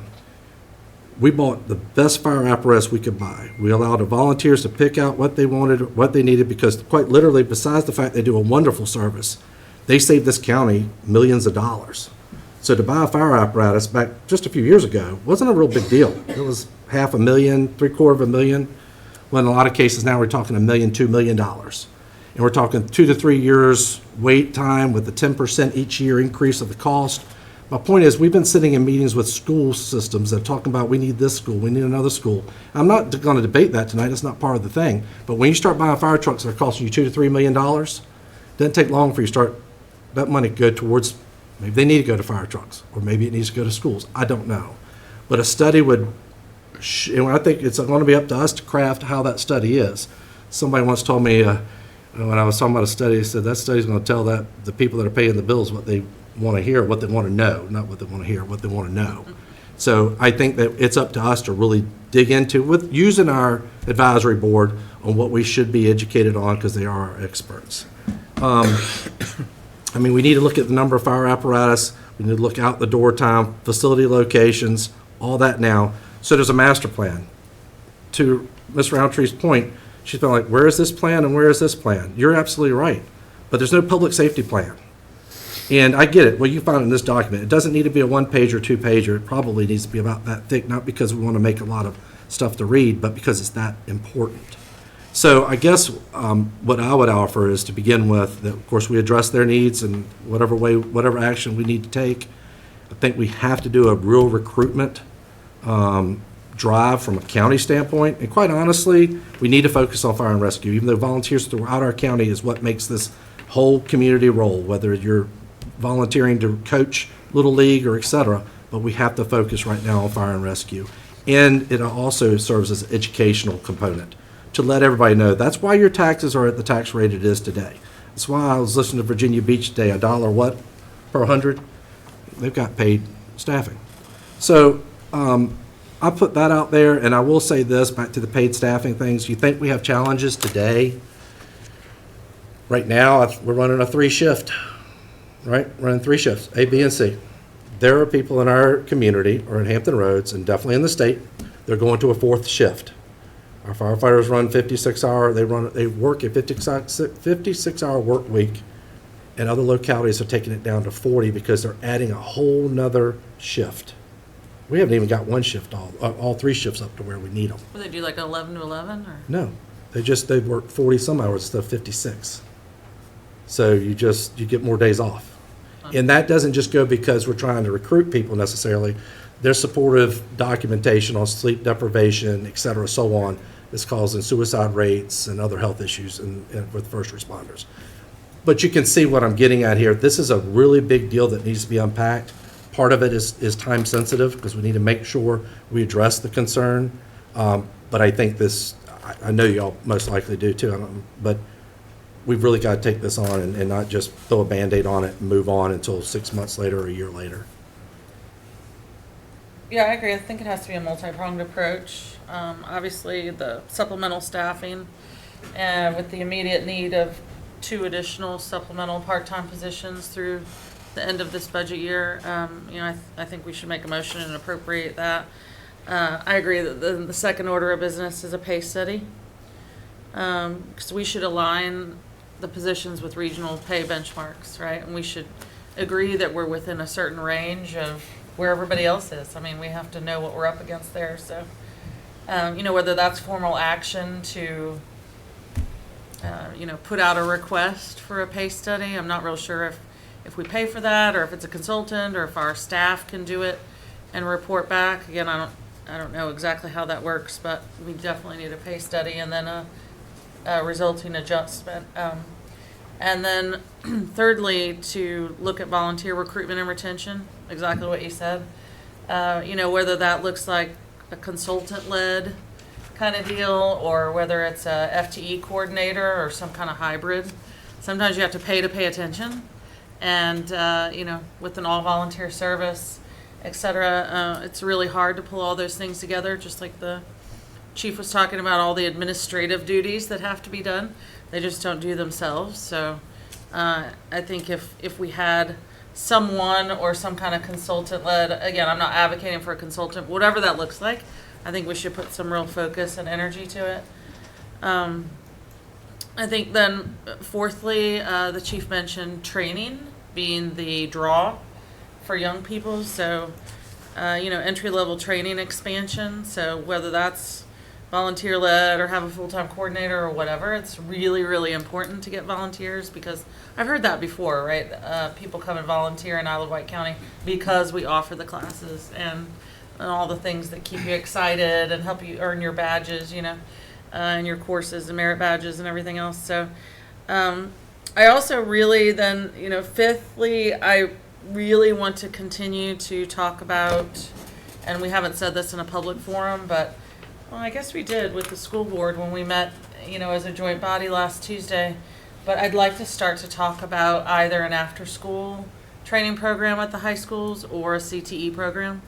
So I realize that comes with costs too. If turnout gear is $5,000, we were talking about that earlier this evening. If that's what the cost is, yeah, that's going to be a lot, and it's probably a limited class that you can have. But if you can catch them young and train them and do that as a part of their high school education, I think that that's a good way to go. I guess I'd say, just as number 6, just as you said, we need a buildings and infrastructure assessment. And I think we said something along those lines in our strategic plan draft, but we should be serious about that, and we should be mindful about what's the standard in Hampton Roads, right? So not in very many other places. I'll venture to guess maybe one other is fire and rescue, kind of entirely separate, right? And there's lots of reasons for that, and a long history, etc. But is having fire and rescue, and Carrollton does a nice job of having them together, right? I've even understand that members of the sheriff's department document at the Carrollton Fire Department. So you've got fire, rescue, policing, and they're all interacting and serving the public and keeping us safe. So I think that's great. But there aren't very many other areas where you don't have that combined staff person.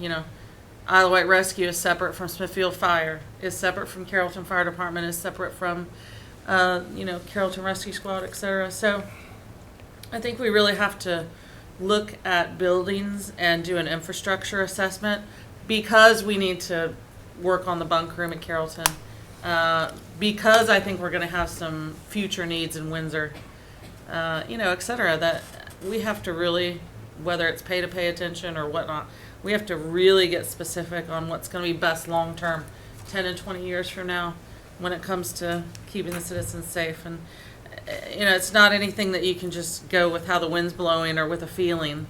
These things all take real time and focus, and sometimes, money towards it to do the study. But we should do it right. And so really, it's a 6-pronged approach, but I entirely support you and agree with everything you said, and believe that tonight we must take action to assist Carrollton with part-time staffing through June 30th, and then post the FTEs right after that. With the part-time, I do have one question, and that is, if you monitor the radio here in the county emergency communications, if you will, you see the limited number of medic units that are available.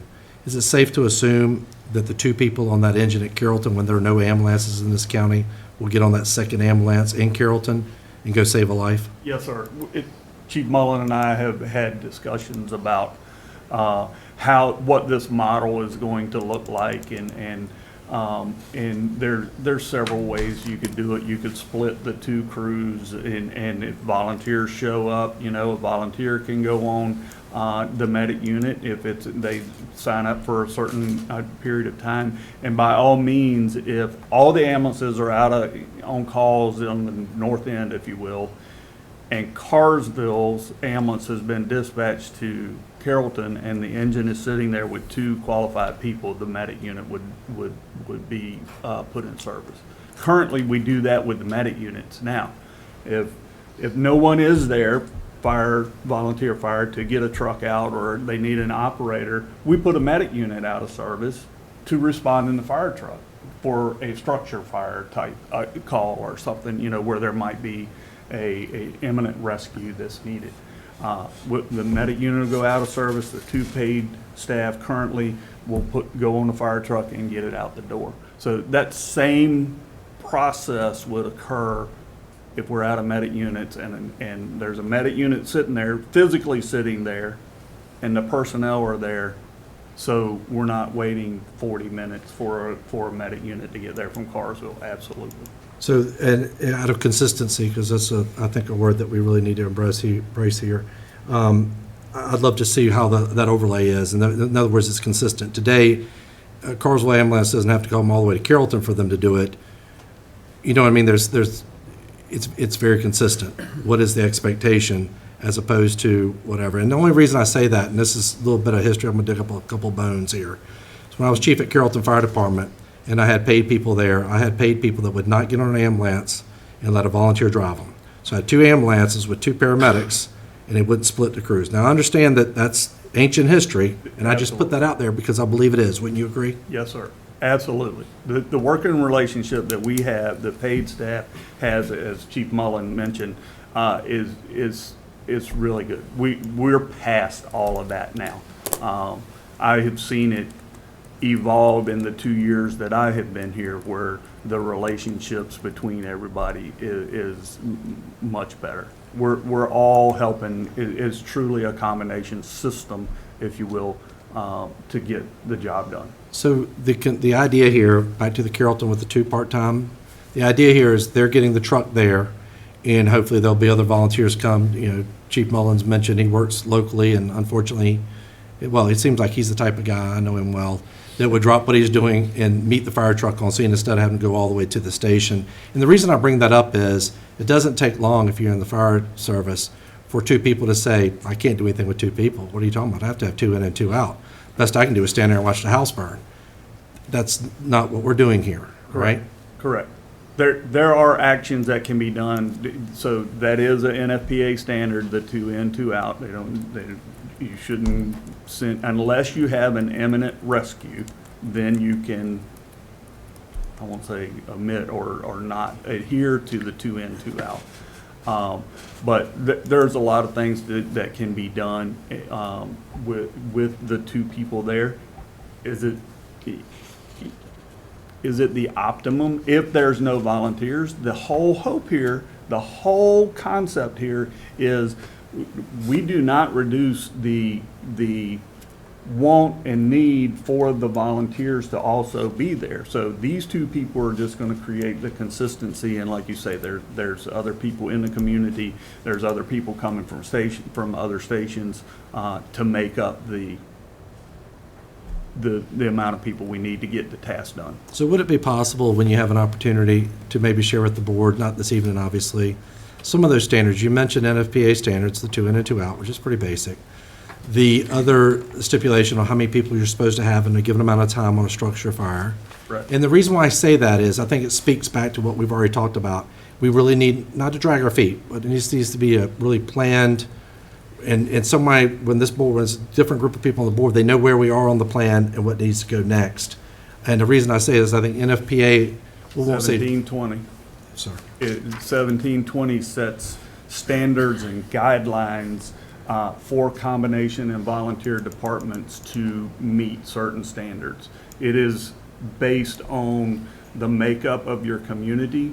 There's a suburban model in there, there's a rural model, and then there's a remote model. For each one of those models or categories, there's a different requirement for the number of firefighters that you have to have on scene within a certain amount of time. All of that is laid out. Again, it's a guideline that is out there for communities to adopt as a standard or a benchmark to try to meet.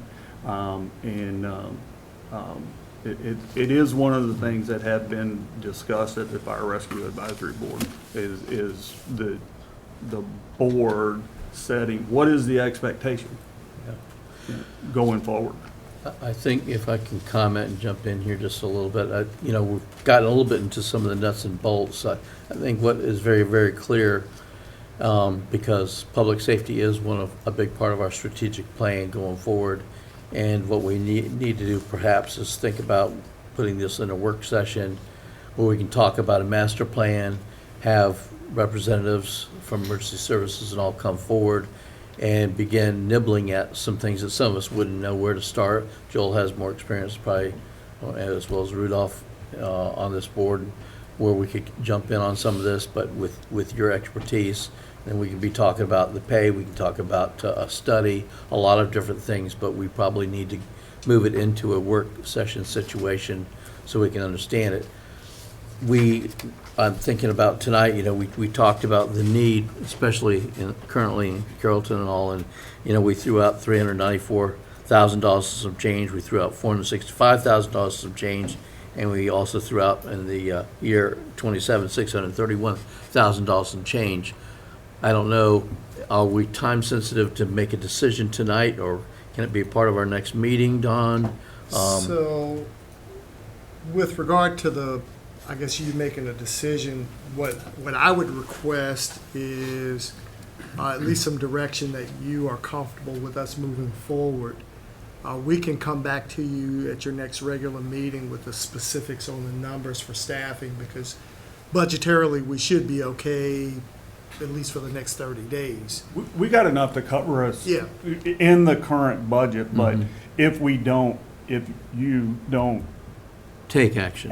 take action and add to that salary line, we're gonna run out. Oh, yeah, So- yeah. We're So gonna we run would, out. we would come back to you Can with we do that then? January-ish. Yeah, we can come back at your next meeting with some more finite numbers. I would like to make it official, though, that we support the, part-time staffing with 2 people each So can I shift. clarify that? It's two people per 6 shift, so a people. total of 6. 2 people, yeah.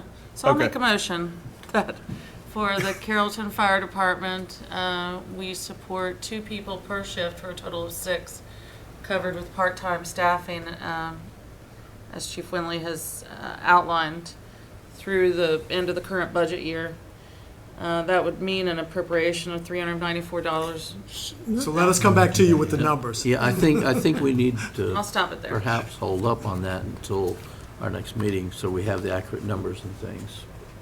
But I think we need to go by his I mean, recommendation, what he recommend. I mean, he recommend, 2 per shift for what period of time, and then we'll move on from January, right? 2 per shift. So again, I'm making a motion to approve the addition of paid fire staff, 2 per shift for a total of 6. Through the end of the current budget year. Staff will have to come back with us with the details, but I think that Okay. needs to be worked on immediately. Any further discussion? I want to make a comment on that. I agree with the motion. First and foremost, public safety is, a priority, and we express that in our strategic plan. Agree with the motion for the 2 FTEs. But as it was progressed towards next year, I agree also with what Mr. Akery and what Ms. Roundtree said about a strong recruitment, and that means probably an investment in that area. And investing in all ages, investing in the high school with the work release CTE program. But if we get those people, we would also want to understand how to keep them, how to turn them into the 50-year type volunteers. So also investing in what interests them. The concern that I have here is that there's a potential for the FTEs to grow, and it's going to, I think, ultimately regardless, but we could slow that by incentivizing volunteership. Sure. And that, looking at the cost of the FTE, I know that, strongly investing in those incentives as a taxpayer is a smarter move. And that might mean things like strong investments in quality of life. That might mean, further investments in education. I think of the military when I say that. They'll pay for a 4-year degree, not even in the field that you're working in at the time, and that's a strong incentive. And I would say a pretty high percentage of those people stay and do what they did. I'm one of them. And so that might be an opportunity. And I'm not prescribing specific things that you ought to look at, but rather, as part of the study, consider what incentivizes people to get them in the door and to keep them there. Yeah, I'm in favor of the way you phrased it, and I just want to emphasize with the CTE program, we have right now a maritime program, we have an agricultural program, We have a program with the shipyards, and the nice thing about that program is why can't we have something with emergency services and so on? I like it when I listen to the maritime program, I listen to shipyard program, and hear kids coming out of high school. They can come out of high school with an associate's degree, and they're guaranteed a job. If they pass everything like they're supposed to, they're guaranteed an opportunity. And I talked to some of the ones in the maritime program individually. I went around to all of them and talked to them, and they were very excited about the fact that they knew where they were going, and they knew that they would have a job. So that adds to that draw for some of those as well. And But- I will say, on not through, excuse me, the CTE program, but the last 4 full-timers that we have hired have come from the volunteer ranks. 1 from Rushmere, 2 from Carrollton that we have hired as full-timers, and 1 from Smithfield. All have come through the volunteer system and now are county employees. And I think the way you phrased the motion is good, because they'll work out the fine details. Any other comments before we vote? Renee, may I ask that you potentially, or at least entertain the idea that they, with this, that they present, because we need to get this moving, present either a cost or an estimate or something with the recruitment program. And I'm telling you, advertisement, it's just, I think we can get into weeds more, but advertisement and education of our community is going to be so important on the front side. So we show that commitment. I think that would be a perfect opportunity to kind of put that together so it gets done quickly. And it's not segregated as this is about paid people, and then we'll get with volunteers in a little bit. I know that's not our intent. No, you can make a substitute motion, just add it. Okay. But I thought, anyway. Can you make a substitute motion, or do you want me to just amend mine? It's probably easier just to amend. Yes. Yeah. And Joel, I mean, Ms. Agray, I think we need to make sure we emphasize too that if the citizens of this county want that service right now, when the pay to go off, then they have to share the burden, share the cost. Mr. Jefferson's point is Yeah. exactly right, and that is, if I move to the middle of the county, because I've lived here all my life, I moved to the middle of the county, I'm not expecting a response time the same as, and that's a little off target from what I think you were hitting it better than I am, but it's going to be different than it is going to be in Carrollton. Yeah, it's And that 14 matter minutes goes instead of to, I moved from Newport News or on the peninsula over here to Isle of Wight, and I want to know why it takes 10 minutes for a fire truck to get on my doorstep. It's because Mr. Jefferson had to get in his pickup truck, drive up to, and I'm okay with that, but I just need to know that. So I think you're exactly right, Mr. And Jefferson. when you said, what you just said, when you talked about the out of the door time, that's something that we need to be considerate of, because if you got a live-in program, a guy just get out of his bedroom, walk into the bay and get in the truck. The other departments that don't have a live-in program, they got to get out of bed, get dressed, get in the truck, maybe scrape ice if it's wintertime. So you're looking at the time they actually get to the station is longer than the time that it take them to get out the bay. So we got to be careful when we set standards. We can't set standards based on paid people when we don't have paid people in all departments. See what I'm saying? Oh, yeah. And I think the recruitment and the educational component would help us address some of that. Right. So I guess I'd amend my earlier motion to include directing Chief Winley to study. pay, Give us an recruitment, estimated and cost, maybe? volunteer- Give an estimated cost for a pay, recruitment, and volunteerism study. Or initiative. We don't really need a study. I think we got professionals can tell us where to advertise and what we need to hit. Initiative. Okay, We can look into it, for sure. we have a motion on the floor. Any further discussion? Madam Clerk? Mr. Jefferson? Yes. Ms. Roundtree? Yes. Mr. Agri? Yes. Mr. DeStefano? Yes. Chairman Rosie? Yes, so moved. Thank you, Chief. Okay, the county holiday schedule. Sir, Mr. Chairman, the next item, as you all will recall, for the most part, we follow the state's holiday schedule each year, with a couple of exceptions, most recent being Columbus Day. This year is a little bit of an anomaly in the way the holidays are scheduled. So according to the state holiday calendar, the state is giving a half day on Christmas Eve, Christmas Day.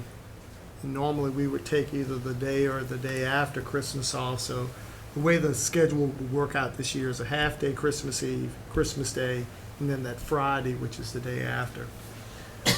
What I'm suggesting or what I'm recommending to you all is that you give consideration to closing offices a full day on Christmas Eve. Primarily from the perspective that we're probably going to have at best a skeleton crew in terms of staffing. And I suspect most people have other things on their to-do list than to come out to the courthouse complex. And so, again, I would prefer not to have people twiddling their thumbs, but if we're going to have people here, you know, obviously we want to have them here for a purpose. Again, recommendation is that we Okay. close that full day. Any additional discussion? I guess my only other question is, and it's not on here, are y'all close, do we close offices? I don't have it in front of me. New Year's Eve also? Or just New Year's Day, New Year's Eve? How does that work? No, it would just be New Year's Day, So we don't close New Year's Eve? not as a part of our normal schedule. Is that any benefit to closing? I mean, I guess my point is, we've talked about recruitment, retention, and all that stuff this evening. We had a 50-year employee. We've got wonderful people. You as a county administrator, not to put the, but you're tough. You got broad shoulders. Is there any merit to this board entertaining any other additional days or time? Well, here's, if you're inclined to do something along those lines, I would suggest perhaps Christmas Day and the day after because of the way the holiday falls. Because if you do Christmas, New Year's, if you do New Year's Eve and New Year's Day, then employees are off Wednesday and Thursday, but then they have to come back to work Friday. So you would recommend, if we were going to look after is to do the day after Christmas so that they leave Christmas Eve, they have Christmas Eve off, Christmas Day, and the day after Christmas, and they go right into their weekend. Is that what you're saying? You're talking about New Year's? I thought you were asking about New Year's. I was, but I thought you switched on me. For Christmas, I'm suggesting Christmas Eve, Christmas Day, and the day after. When you ask about New Year's Eve. No, I just threw them all both out because Yeah. it was right there in the same. So your point is, instead of looking at New Year's Eve, you'd rather look at that Friday after Christmas? Potentially. There's more bang for the buck. So I'm a little bit confused. I think We already the current- have the current Friday schedule after. has I'm the sorry. Friday after New Year's Day, New Year's Eve, day, okay. That's why I was throwing me. I got you. No, I didn't have that Your on there. current schedule has that day off. It would be. You want to give them the whole day off there. It's just a whole The day day on after Christmas Christmas is Eve. already in our Christmas schedule. Day is off and the day after is off. Correct. And that's what it would be. That's what it That's would be. what I would be recommending. And you're asking to, I just seeing if there was anything else that he needed Include us to Christmas look Eve. like. The most, That's what he's the asking. request is to take So much all for of Christmas Eve off. Correct. yeah, so we've done something similar this year. I know we had a beautiful presentation from Dr. Stallings from the Free Clinic. I'm on the board of the Free Clinic as well. And in a year where economically, we can't give our team members bonuses, right? Because we haven't met our budgetary goals, so no one gets anything extra. But, you know, because of the way the holidays fall, et cetera, you know, we've been talking about as an executive board, giving them some time with their families at the holiday, et cetera. And so I think that that's a very appropriate way to show gratitude that a lot of organizations are doing. I think the team members will be very glad to have those days. What I would say, and I am in favor of also doing Christmas Eve all day if that's what we decide, but I'll tell you what came up when we started discussing this as a free clinic was, okay, how about the patients who need to come and get their medications?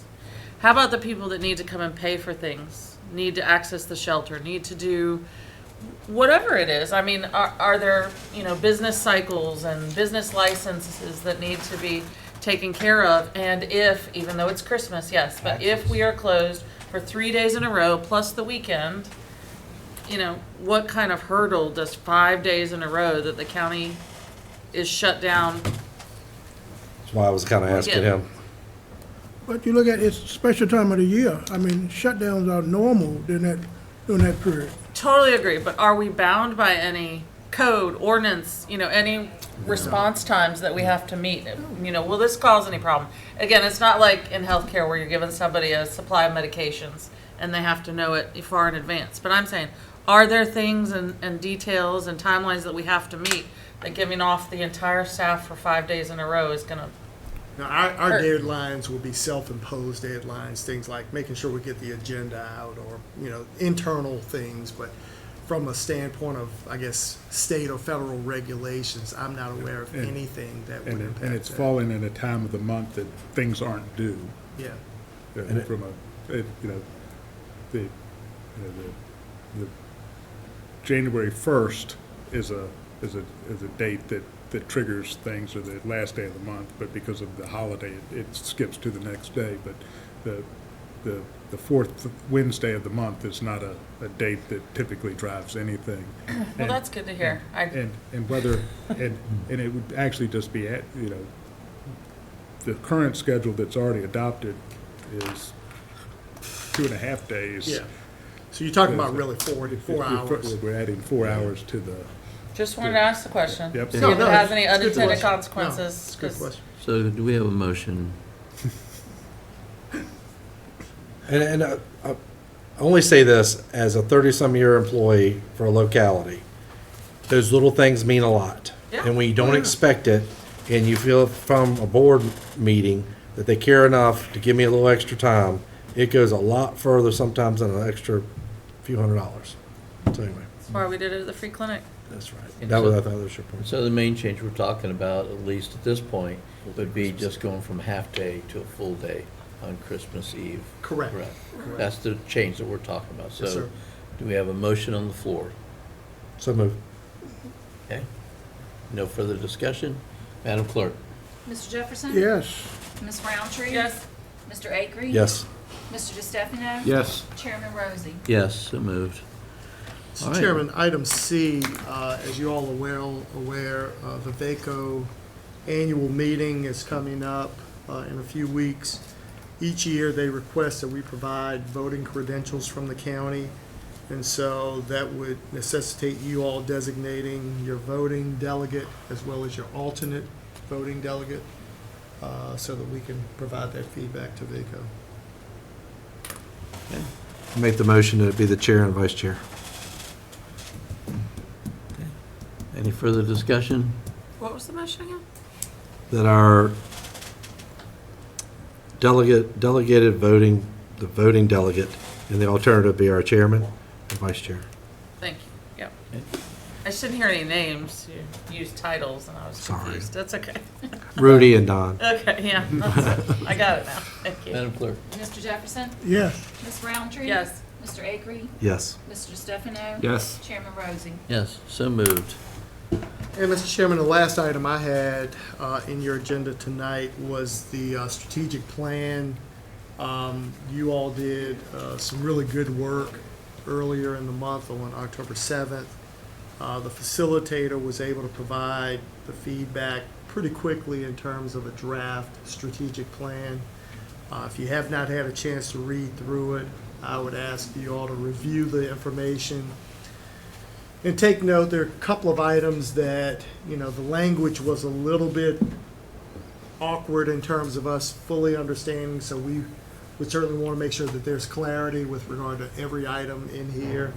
But if you have questions or if you have feedback for us, please let us know, and we can bring this back to you for your, action at Yeah. your regular meeting in Yeah. November.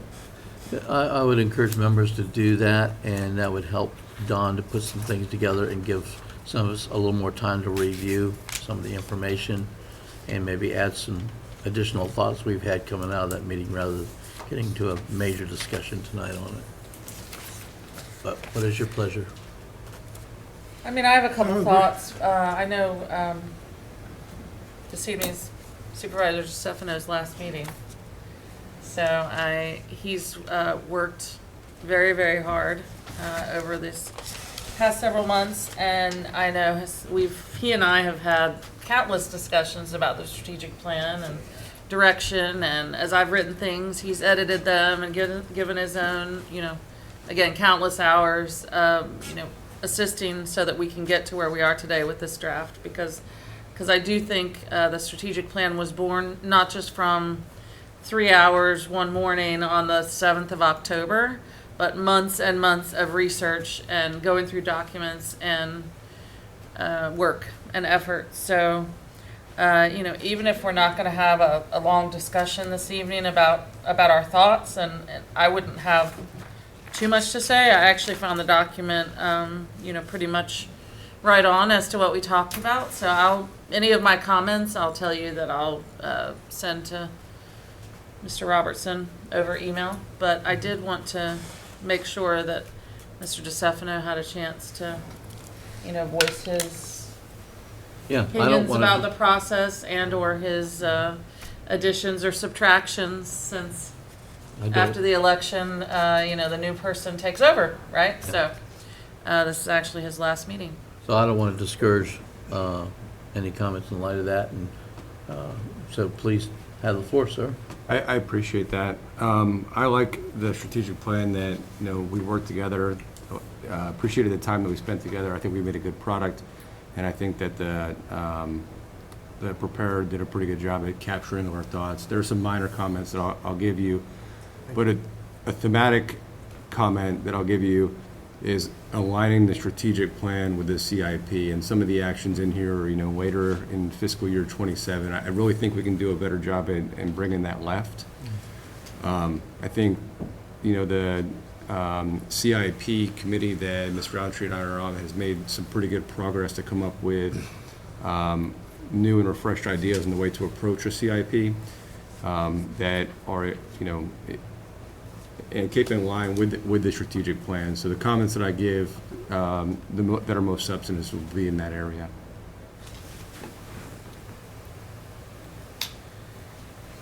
Okay, you're going to send them to us, and I'll email them, okay. and I'll ask Bobby to forward them to the group. Yeah, and the CIP committee, before Supervisor Stefano steps away from his post, if you will, we are going to come together again. Again, we met, just two of us, with Mr. Robertson and the new guy, right, Robert, with Mr. Floyd. We met and we did pick to meet again on October 30th. So, again, to allow us to advance the CIP and the very complex financial model that I hope I can help do justice after Supervisor DeStefano steps away. I'm sure I'll call him for some tutoring.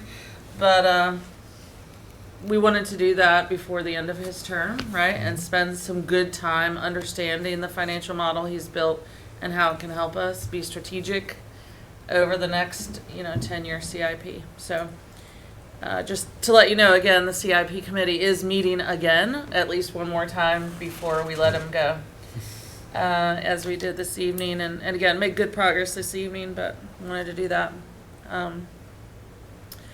Could I just say a few more comments about Supervisor Stefano? Yeah.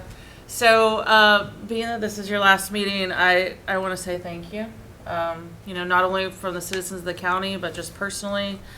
You stepped up to serve your citizens of D2 as well as the entire county and us too, at a time that was dark and hard. And did it with a smile on your face and resolve and elegance and all the brain power and things that you bring to the table. I would say any time that I want to just talk about an issue or run something past you or get your opinion or get help with the budget or develop a financial model, you've been there every single time, whether it was late at night, early in the morning, when we were both probably supposed to be working, whatever the time was. I really, really appreciate it. And I hope that the citizens realize that although you had some familiarity with the dais, right, because you work with the Planning Commission, you did hold both of those posts for a large number of months. Both Board of Supervisors as well as Planning Commission. You took on regional committee assignments like a champ, EV RIFA, I think you actually pretty much enjoyed, because it very much aligns with your line of thinking, et cetera. Again, you served on the CIP as well as the audit committee, which I really appreciate. The citizens should appreciate that. You represented them well. Your analytics skills are so highly valuable. Your assistance with the budget this year, none of us would have made it through without that. And I think I called you an Excel wizard. I believe that. And I know that you're tutoring your daughter in college math, so pretty good with numbers and with math. So again, much appreciated with that. I really wish you and your family well. I know you have a young, blossoming, growing family, and you know these are the times that you're never going to get back and that you won't forget. And I'm glad that my children are older, you know, as I take these hours away, and Glenn misses me, but you know, the kids are all gone, so my house is really fine, but you have young ones, and so this time that you spend with us and in service of our citizens means a lot, and we know it comes with some sacrifice. You know, lastly, I would say we will call on you again. I know you have a servant's heart and a desire and willingness to serve. So, you know, whatever capacity that looks like, I would just say I'm sure this isn't the last time that we'll be on committees together or work together, because you're a good man. And I know that you want to help and make the community as great of a place as it is today, and even better into the future. So just, again, personally and from the citizens of Isle of Wight, appreciate you. Thank you and very thank much. you. Thank you. Other members? It's well said, and the only thing I would add, because I can't replace, I thought you put that perfectly, is I didn't know you, Thomas, before you served in this capacity. We had met through planning commission, stuff like that. But losing Will McCarty, and like you described as a dark time, was well put. I could see why he thought so highly of you, and why he and I would have conversations, and he would refer things that you had brought up in planning commission, et cetera. So I've got to see you through, I guess you say through his eyes, and the way that you are very professional and very much have a servant's heart. And it's been an honor to get to know you and work with you. Look forward to seeing you more in the community, and hopefully maybe, who knows, where else one day. But thank you so much for your service. Thank you. Well, I think Ms. Roundtree has said everything needs to be said, but we do appreciate your time and your efforts and your service for serving Isle of Wight County and making this board a stronger board. I agree with everything said, and you did say it so well, Renee. Also want you to come back and let the family know, the kids know, that we have really appreciated them loaning you to us during this time. Absolutely. It was a challenging time, and I really feel that you stepped in and you did an absolutely fantastic job, and giving honor to William in the whole process. I don't think anybody could have stepped in like you did. I don't know if you're staying on the planning commission with this, or you're vacating both seats. I have appointed somebody to my seat on the planning commission. Okay, so I'll get some time off. Yeah, you'll get a break. You won't know what to do with all that free time. Yeah. But so we really, Small really children, that'll do it. do appreciate it very, very much, and with great gratitude. I appreciate everybody's words. I appreciate the selection and the trust that it took you to make that. It was a pleasure to serve. It was very fortunate circumstance why. Agree at start times. Will was a great friend of mine as well. But I appreciate your thoughts, and I'm sure that you all will see me again. Thank you very much. We'll have you back for a resolution after you've completed your service, but expect a call to come back and get a plaque, bring the kids. Do we have any other business done from you? No, sir, that is all I have. Thank you. I can only think of one more thing to do. Meeting adjourned.